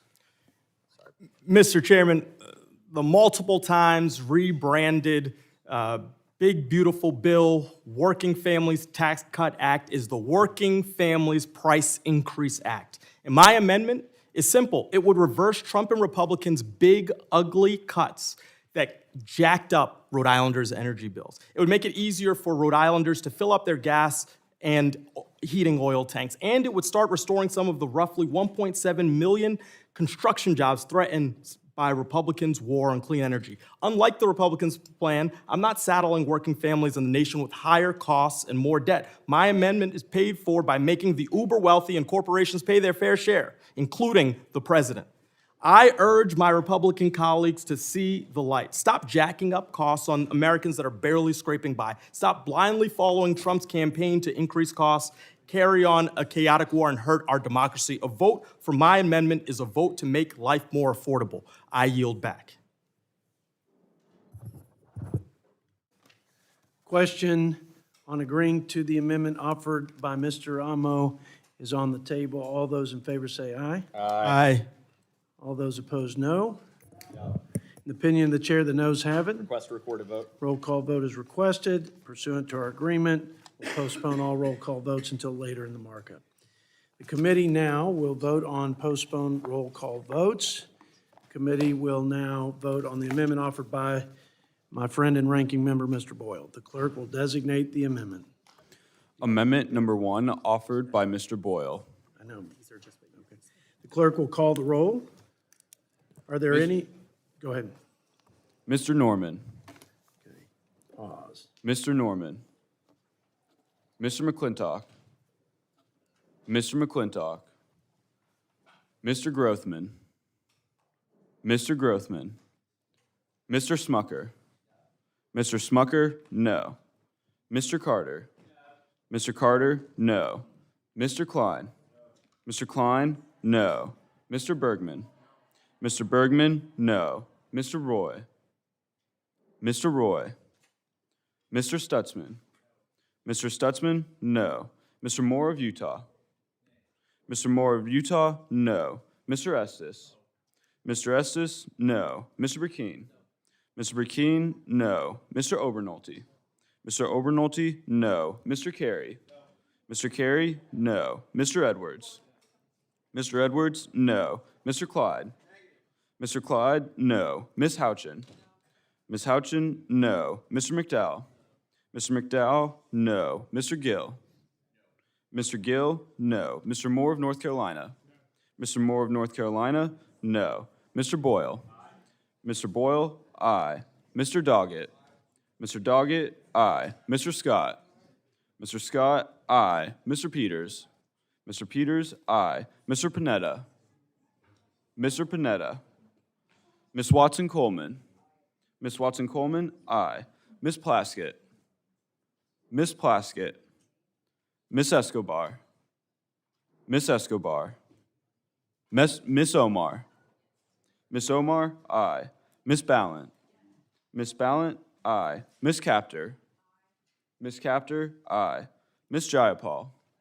Miss Jayapal, aye. Miss Chu. Miss Chu, aye. Mr. Tonko. Mr. Tonko, aye. Mr. McGarvey.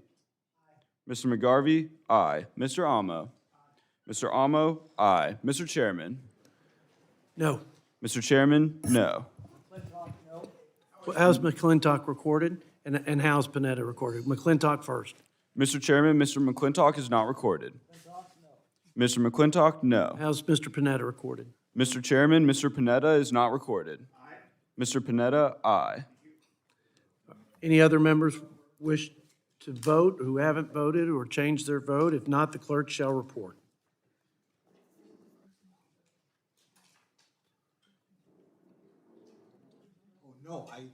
Mr. Bailey, Mr. Bailey, how is the gentleman from Wisconsin, Mr. Grothman, recorded? Mr. Chairman, Mr. Grothman is not recorded. Mr. Grothman, no.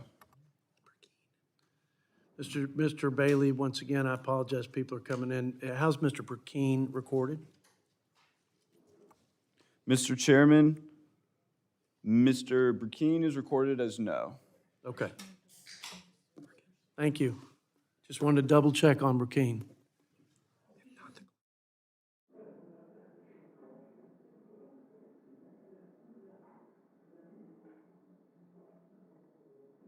Clerk shall report. Mr. Chairman, on the vote, there were 14 ayes and 19 noes. The noes have it. The amendment is not agreed to. The committee will now vote on the amendment offered by Mr. Doggett from the great state of Texas. Clerk will redesignate that amendment. Amendment number 2, offered by Mr. Doggett. And now the clerk will call the roll. Mr. Norman? No. Mr. Norman, no. Mr. McClintock? Mr. McClintock, no. Mr. Grothman? No. Mr. Grothman, no. Mr. Smucker? Mr. Smucker? No. Mr. Smucker, no. Mr. Carter? Mr. Carter, no. Mr. Klein? Mr. Klein, no. Mr. Bergman? Mr. Bergman, no. Mr. Roy? Mr. Roy? Mr. Stutzman? Mr. Stutzman, no. Mr. Moore of Utah? Mr. Moore of Utah, no. Mr. Estes? Mr. Estes, no. Mr. Burkeen? Mr. Burkeen, no. Mr. Obernolte? Mr. Obernolte, no. Mr. Carey? Mr. Carey, no. Mr. Edwards? Mr. Edwards, no. Mr. Clyde? Mr. Clyde, no. Ms. Houchin? Ms. Houchin, no. Mr. McDowell? Mr. McDowell, no. Mr. Gill? Mr. Gill, no. Mr. Moore of North Carolina? Mr. Moore of North Carolina, no. Mr. Boyle? Mr. Boyle, aye. Mr. Doggett? Mr. Doggett, aye. Mr. Scott?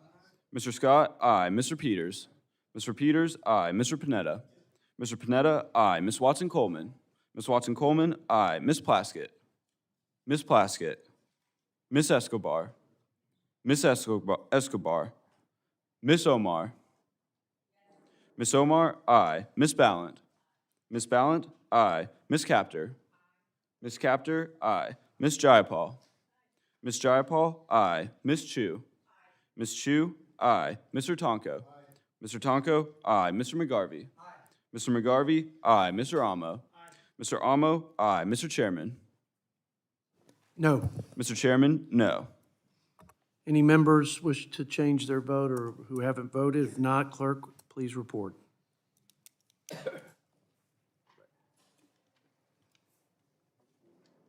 Mr. Chairman, on the vote, there were 14 ayes and 20 noes. In the opinion of the chairs, not in the opinion, the facts are that the noes have it.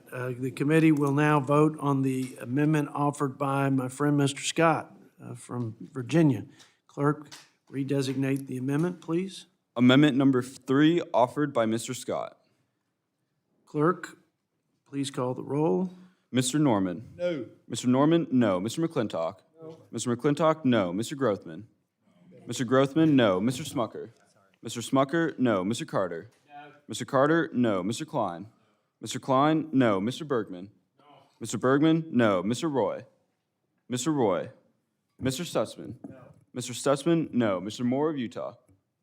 Mr. Moore of Utah, no. Mr. Estes? Mr. Estes, no. Mr. Burkeen? Mr. Burkeen, no. Mr. Obernolte? Mr. Obernolte, no. Mr. Carey? Mr. Carey, no. Mr. Edwards? Mr. Edwards, no. Mr. Clyde? Mr. Clyde, no. Ms. Houchin? Ms. Houchin, no. Mr. McDowell? Mr. McDowell, no. Mr. Gill? Mr. Gill, no. Mr. Moore of North Carolina? Mr. Moore of North Carolina, no. Mr. Boyle? Aye. Mr. Boyle, aye. Mr. Doggett? Mr. Doggett, aye. Mr. Scott? Mr. Scott, aye. Mr. Peters? Mr. Peters, aye. Mr. Panetta? Mr. Panetta, aye. Ms. Watson-Coleman? Ms. Watson-Coleman, aye. Ms. Plaskett? Ms. Plaskett? Ms. Escobar? Ms. Escobar? Ms. Omar? Ms. Omar, aye. Ms. Ballant? Ms. Ballant, aye. Ms. Capter? Ms. Capter, aye. Ms. Jayapal? Ms. Jayapal, aye. Ms. Chu? Ms. Chu, aye. Mr. Tonko? Mr. Tonko, aye. Mr. McGarvey. Mr. McGarvey, aye. Mr. Amo. Mr. Amo, aye. Mr. Chairman. No. Mr. Chairman, no. Any members wish to change their vote? If not, clerk, please report. Mr. Chairman, on the vote, there were 14 ayes and 20 noes. The noes have it. The amendment is not agreed to. The committee will now vote on the amendment offered by my friend, Mr. Peters from California. Clerk, please redesignate the amendment. Amendment number 4, offered by Mr. Peters. Please call the roll. Mr. Norman? No. Mr. Norman, no. Mr. McClintock? No. Mr. McClintock, no. Mr. Grothman? No. Mr. Grothman, no. Mr. Smucker? Mr. Smucker, no. Mr. Carter? No. Mr. Carter, no. Mr. Klein? Mr. Klein, no. Mr. Bergman? No. Mr. Bergman, no. Mr. Roy? Mr. Roy? Mr. Stutzman? No. Mr. Stutzman, no. Mr. Moore of Utah? Mr. Moore of Utah, no. Mr. Estes? Mr. Estes, no. Mr. Burkeen? Mr. Burkeen, no. Mr. Obernolte? Mr. Obernolte, no. Mr. Carey? Mr. Carey, no. Mr. Edwards? Mr. Edwards, no. Mr. Clyde? Mr. Clyde, no. Ms. Houchin? Ms. Houchin, no. Mr. McDowell? Mr. McDowell, no. Mr. Gill? Mr. Gill, no. Mr. Moore of North Carolina? Mr. Moore of North Carolina, no. Mr. Boyle? Aye. Mr. Boyle, aye. Mr. Doggett? Aye. Mr. Doggett, aye. Mr. Scott? Mr. Scott, aye. Mr. Peters? Mr. Peters, aye. Mr. Panetta? Mr. Panetta, aye. Ms. Watson-Coleman? Ms. Watson-Coleman, aye. Ms. Plaskett? Ms. Plaskett? Ms. Escobar? Ms. Escobar? Ms. Omar? Ms. Omar, aye. Ms. Ballant? Ms. Ballant, aye. Ms. Capter? Ms. Capter, aye. Ms. Jayapal? Ms. Jayapal, aye. Ms. Chu?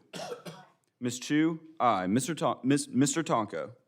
Mr. Tonko, aye. Mr. McGarvey? Mr. McGarvey, aye. Mr. Amo? Mr. Amo, aye. Mr. Chairman? No. Mr. Chairman, no.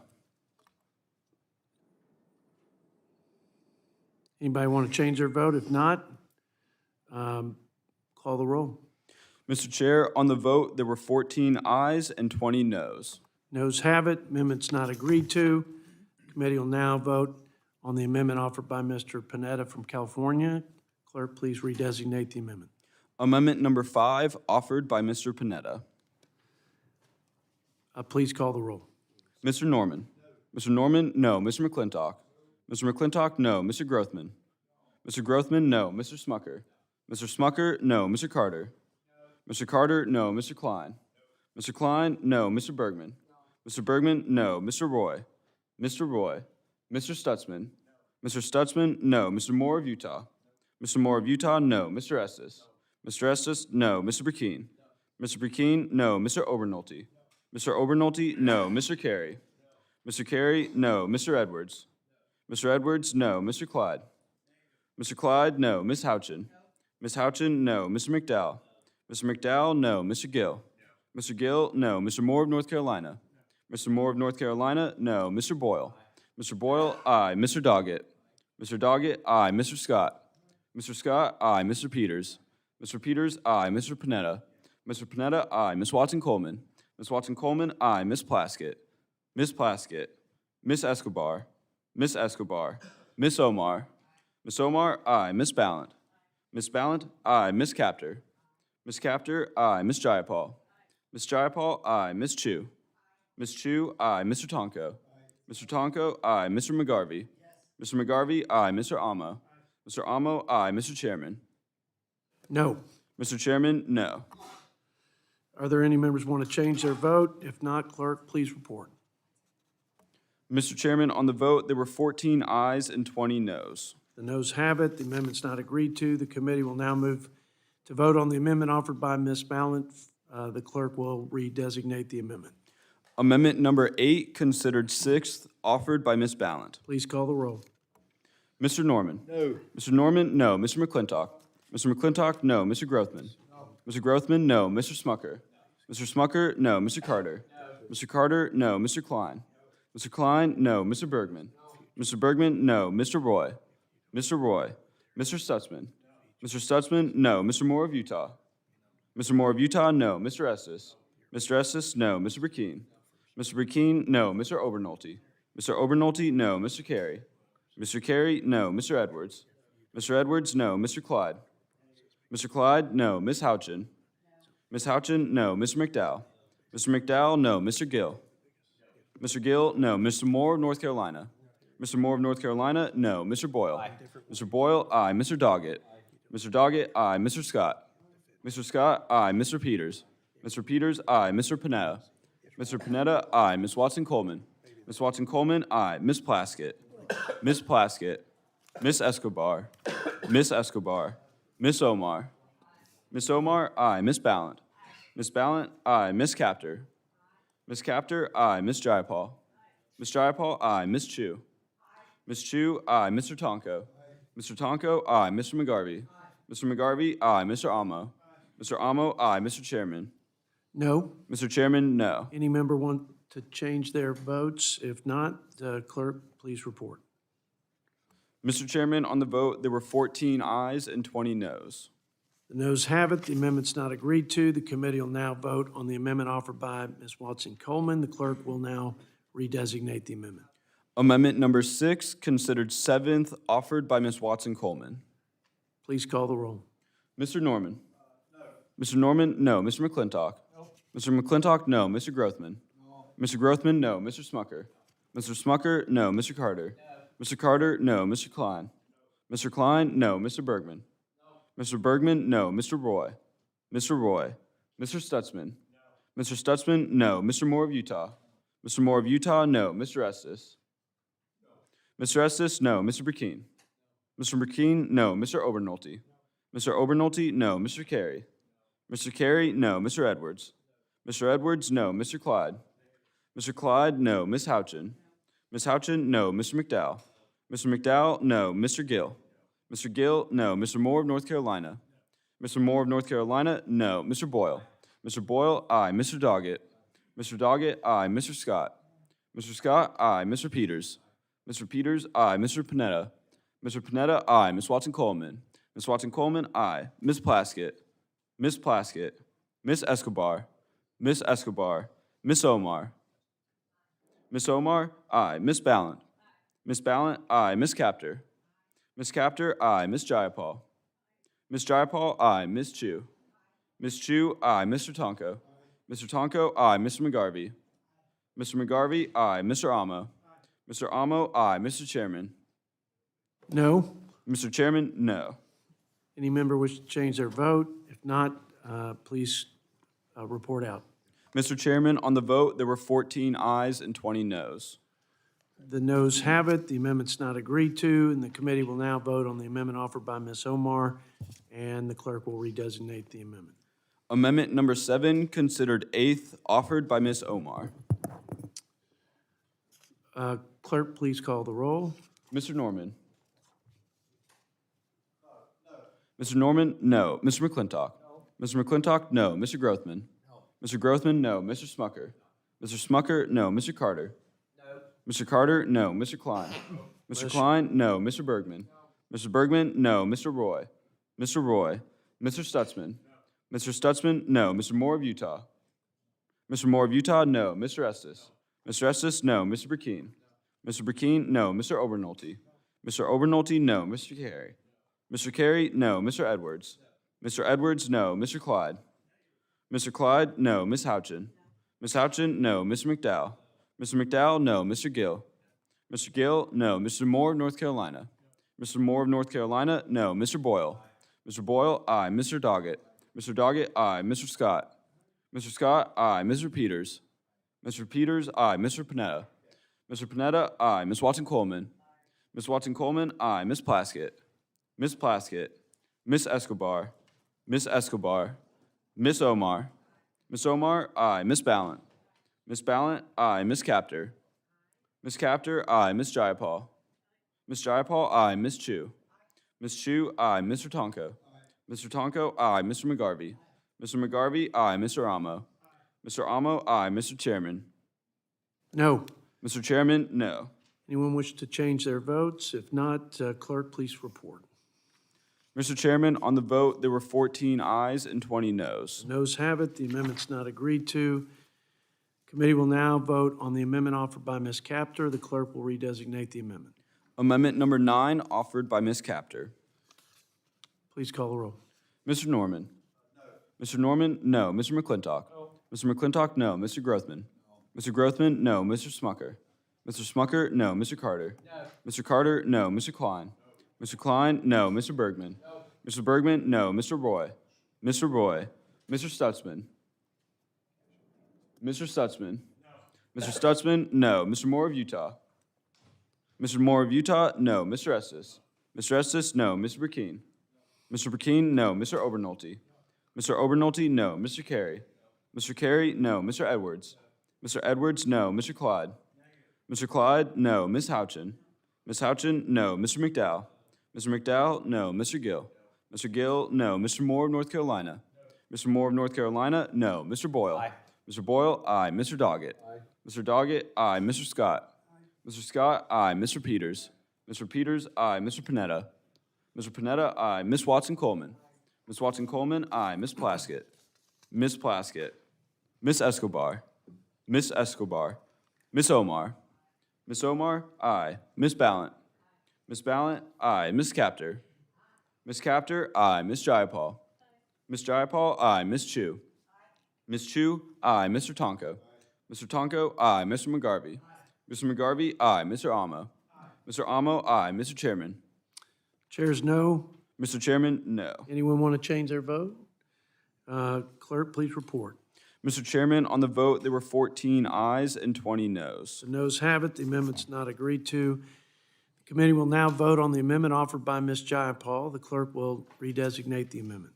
Amendment number 10, offered by Ms. Jayapal. Please call the roll. Mr. Norman? No. Mr. Norman, no. Mr. McClintock? No. Mr. McClintock, no. Mr. Grothman? No. Mr. Grothman, no. Mr. Smucker? Mr. Smucker, no. Mr. Carter? No. Mr. Carter, no. Mr. Klein?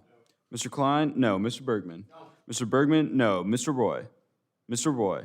Mr. Stutzman? No. Mr. Stutzman, no. Mr. Moore of Utah? No. Mr. Moore of Utah, no. Mr. Estes? Mr. Estes, no. Mr. Burkeen? No. Mr. Burkeen, no. Mr. Obernolte? No. Mr. Obernolte, no. Mr. Carey? Mr. Carey, no. Mr. Edwards? No. Mr. Edwards, no. Mr. Clyde? Mr. Clyde, no. Ms. Houchin? Ms. Houchin, no. Mr. McDowell? Mr. McDowell, no. Mr. Gill? Mr. Gill, no. Mr. Moore of North Carolina? Mr. Moore of North Carolina, no. Mr. Boyle? Mr. Boyle, aye. Mr. Doggett? Aye. Mr. Doggett, aye. Mr. Scott? Mr. Scott, aye. Mr. Peters? Mr. Peters, aye. Mr. Panetta? Mr. Panetta, aye. Ms. Watson-Coleman? Ms. Watson-Coleman, aye. Ms. Plaskett? Ms. Plaskett? Ms. Escobar? Ms. Escobar? Ms. Omar? Ms. Omar, aye. Ms. Ballant? Ms. Ballant, aye. Ms. Capter? Ms. Capter, aye. Ms. Jayapal? Ms. Jayapal, aye. Ms. Chu? Ms. Chu, aye. Mr. Tonko? Mr. Tonko, aye. Mr. McGarvey? Mr. McGarvey, aye. Mr. Amo? Mr. Amo, aye. Mr. Chairman? No. Mr. Chairman, no. Anybody want to change their vote? If not, please report. Mr. Chairman, on the vote, there were 14 ayes and 20 noes. The noes have it. The amendment's not agreed to. The committee will now vote on an amendment offered by Ms. Chu. Clerk, please redesignate the amendment.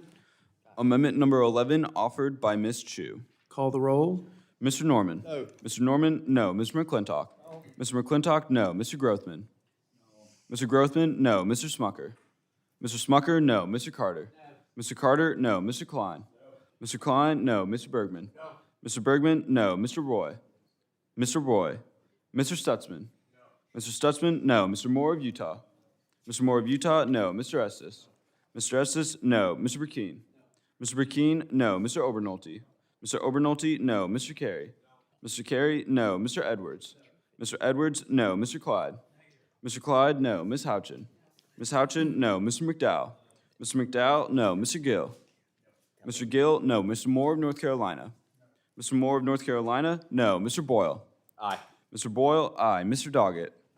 Mr. Doggett, aye. Mr. Scott? Mr. Scott, aye. Mr. Peters? Mr. Peters, aye. Mr. Panetta? Mr. Panetta, aye. Ms. Watson-Coleman? Ms. Watson-Coleman, aye. Ms. Plaskett? Ms. Plaskett? Ms. Escobar? Ms. Escobar? Ms. Omar? Ms. Omar, aye. Ms. Ballant? Ms. Ballant, aye. Ms. Capter? Ms. Capter, aye. Ms. Jayapal? Ms. Jayapal, aye. Ms. Chu? Ms. Chu, aye. Mr. Tonko?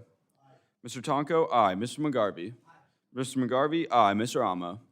Mr. Amo, aye. Mr. Chairman. Chairs no. Mr. Chairman, no. Anyone wish to change their vote? If not, clerk, please report. Mr. Chairman, on the vote, there were 14 ayes and 20 noes. The noes have it. The amendment is not agreed to. The committee will now vote on the amendment offered by Mr. Tonko.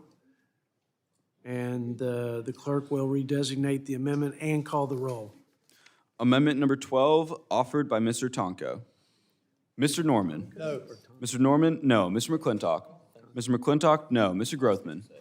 Mr. Grothman? No. Mr. Smucker? Mr. Smucker? No. Mr. Carter? Mr. Carter? No. Mr. Klein? Mr. Klein? No. Mr. Bergman? Mr. Bergman? No. Mr. Roy? Mr. Roy? Mr. Stutzman? Mr. Stutzman? No. Mr. Moore of Utah? Mr. Moore of Utah? No. Mr. Estes? Mr. Estes? No. Mr. Burkeen? Mr. Burkeen? No. Mr. Obernolte? Mr. Obernolte? No. Mr. Carey? Mr. Carey? No. Mr. Edwards? Mr. Edwards? No. Mr. Clyde? Mr. Clyde? No. Ms. Houchin? Ms. Houchin? No. Mr. McDowell? Mr. McDowell? No. Mr. Gill? Mr. Gill? No. Mr. Moore of North Carolina? Mr. Moore of North Carolina? No. Mr. Boyle? Aye. Mr. Boyle? Aye. Mr. Doggett? Aye. Mr. Doggett? Aye. Mr. Scott? Mr. Scott? Aye. Mr. Peters? Mr. Peters? Aye. Mr. Panetta? Mr. Panetta? Aye. Ms. Watson-Coleman? Ms. Watson-Coleman? Aye. Ms. Plaskett? Ms. Plaskett? Ms. Escobar? Ms. Escobar? Ms. Omar? Ms. Omar? Aye. Ms. Ballant? Ms. Ballant? Aye. Ms. Capter? Ms. Capter? Aye. Ms. Jayapal? Ms. Jayapal? Aye. Ms. Chu? Ms. Chu? Aye. Mr. Tonko? Mr. Tonko? Aye. Mr. McGarvey? Mr. McGarvey? Aye. Mr. Amo? Mr. Amo? Aye. Mr. Chairman? No. Mr. Chairman, no. If no members want to change their vote, then clerk, please report.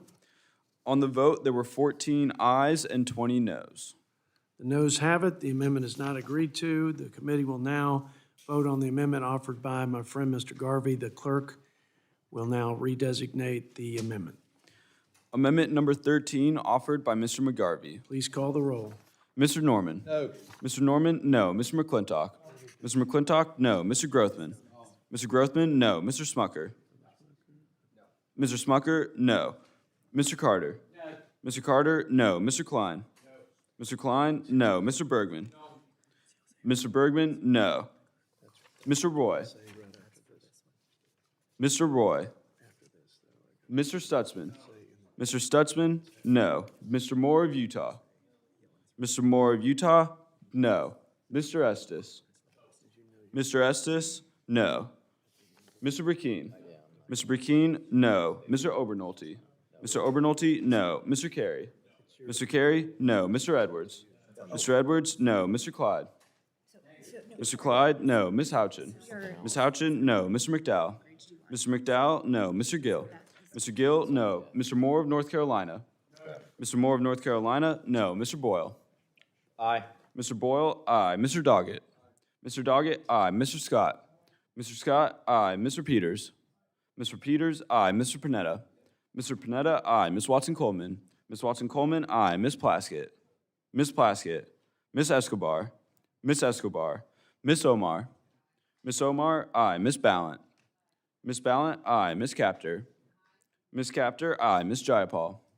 Ms. Jayapal, aye. Ms. Chu? Ms. Chu, aye. Mr. Tonko?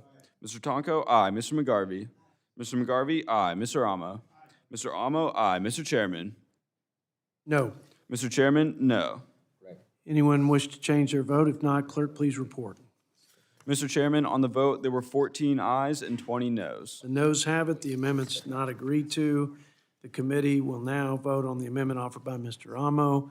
Please redesignate the amendment. Amendment number 14, offered by Mr. Amo.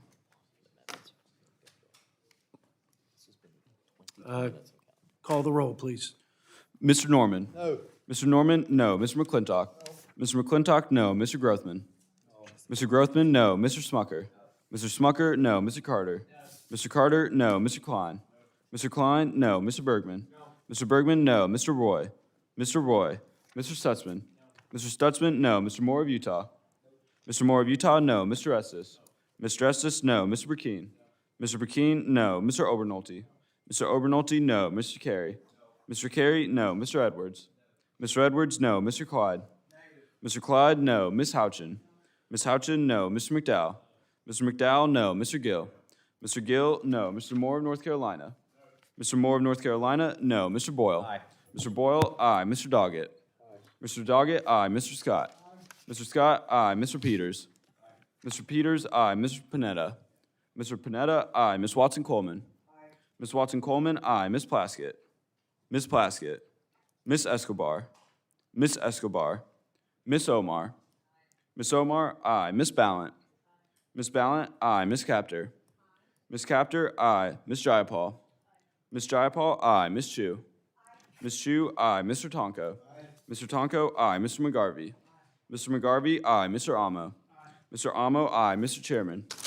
No. Mr. Chairman, no.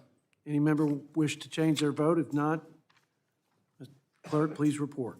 Mr. Chairman, on the vote, there were 14 ayes and 20 noes. The noes have it.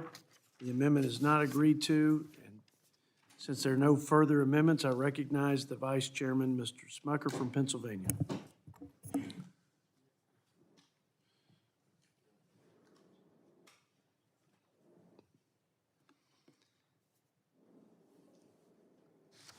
Sorry about that. I move the committee adopt the budget aggregates, functional categories, and other appropriate matters. Questions on the adoption of the budget aggregates, functional categories, and other appropriate matters? All those in favor say aye. Aye. Those opposed, no.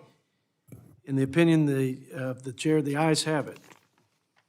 Pursuant to Committee Rule 10, I now call up the text of the concurrent resolution on the budget. The legislative text incorporates the budget aggregates, functional levels, and other relevant items as previously agreed to. I recognize Vice Chairman Mr. Smucker for a motion to order the concurrent resolution reported to the House. Mr. Chairman, I move that the committee on the budget order the concurrent resolution on the budget reported to the House with the recommendation that the resolution be adopted. Questions on ordering the concurrent resolution on the budget to be favorably reported to the House? All those in favor say aye. Aye. Those opposed, no. No. In the opinion of the chair, the ayes have it. Request to report a vote. Mr. Clerk, call the roll. Mr. Norman? Yes. Mr. Norman, aye. Mr. McClintock? Mr. McClintock, aye. Mr. Grothman? I didn't. Mr. Grothman, aye. Mr. Smucker? Aye. Mr. Smucker, aye. Mr. Carter? Aye. Mr. Carter, aye. Mr. Klein? Aye. Mr. Klein, aye. Mr. Bergman? Aye. Mr. Bergman, aye. Mr. Roy? Mr. Roy? Mr. Stutzman? Aye. Mr. Stutzman, aye. Mr. Moore of Utah? Mr. Moore of Utah, aye. Mr. Estes? Mr. Estes, aye. Mr. Burkeen? Mr. Burkeen, aye. Mr. Obernolte?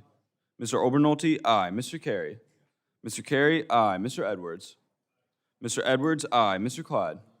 Mr. Clyde, aye. Ms. Houchin? Ms. Houchin, aye. Mr. McDowell? Mr. McDowell, aye. Mr. Gill? Mr. Gill, aye. Mr. Moore of North Carolina? Mr. Moore of North Carolina, aye. Mr. Boyle? Mr. Boyle, no. Mr. Doggett? Mr. Doggett, no. Mr. Scott? Mr. Scott, no. Mr. Peters? Mr. Peters, no. Mr. Panetta? Mr. Panetta, no. Ms. Watson-Coleman? Ms. Watson-Coleman, no. Ms. Plaskett? Ms. Plaskett? Ms. Escobar? Ms. Escobar? Ms. Omar? Ms. Omar, no. Ms. Ballant? Ms. Ballant, no. Ms. Capter? Ms. Capter, no. Ms. Jayapal? Ms. Jayapal, no. Ms. Chu? No. Ms. Chu, no. Mr. Tonko? Mr. Tonko, no. Mr. McGarvey? Mr. McGarvey, no. Mr. Amo? Mr. Amo, no. Mr. Chairman? We done? Yes. Mr. Chairman, aye. Any member wish to change their vote? Or a member who hasn't voted? If not, clerk, please report. Mr. Chairman, on the vote, there were 20 ayes and 14 noes. The ayes have it, and the motion is to agree to the concurrent resolution on the budget for fiscal year 2027, and it's ordered favorably reported to the House of Representatives. I note for the...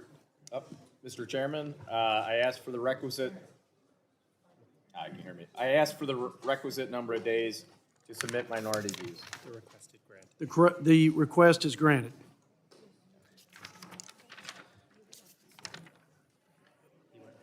Here, read this now. I note for the record that the quorum is present. I recognize the Vice Chairman, Mr.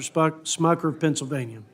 Mr. Chairman, I ask unanimous consent that staff are authorized to make technical and conforming corrections and to calculate the remaining elements required in the concurrent resolution prior to the filing of the concurrent resolution, and that the fiscal year 2027 budget views and estimates of the committees of the House be issued as a committee print. That objection, so ordered. Good job. Thank you. He's supposed to. As the vice chairman, or not vice chairman, ranking member leaves, let me thank him, especially with my colleagues present. We could not have done this. It could have gone on day. They have that basically control over that process. He was willing to do this in an expeditious fashion, continues to set a great tone, not only for this committee, but for the United States Congress. And for that, I'm very grateful for his friendship and his leadership. So thank you, Mr. Ranking Member Boyle. And that concludes today's business of the House Budget Committee. I want to thank everybody for their cooperation. God bless America. The committee stands adjourned.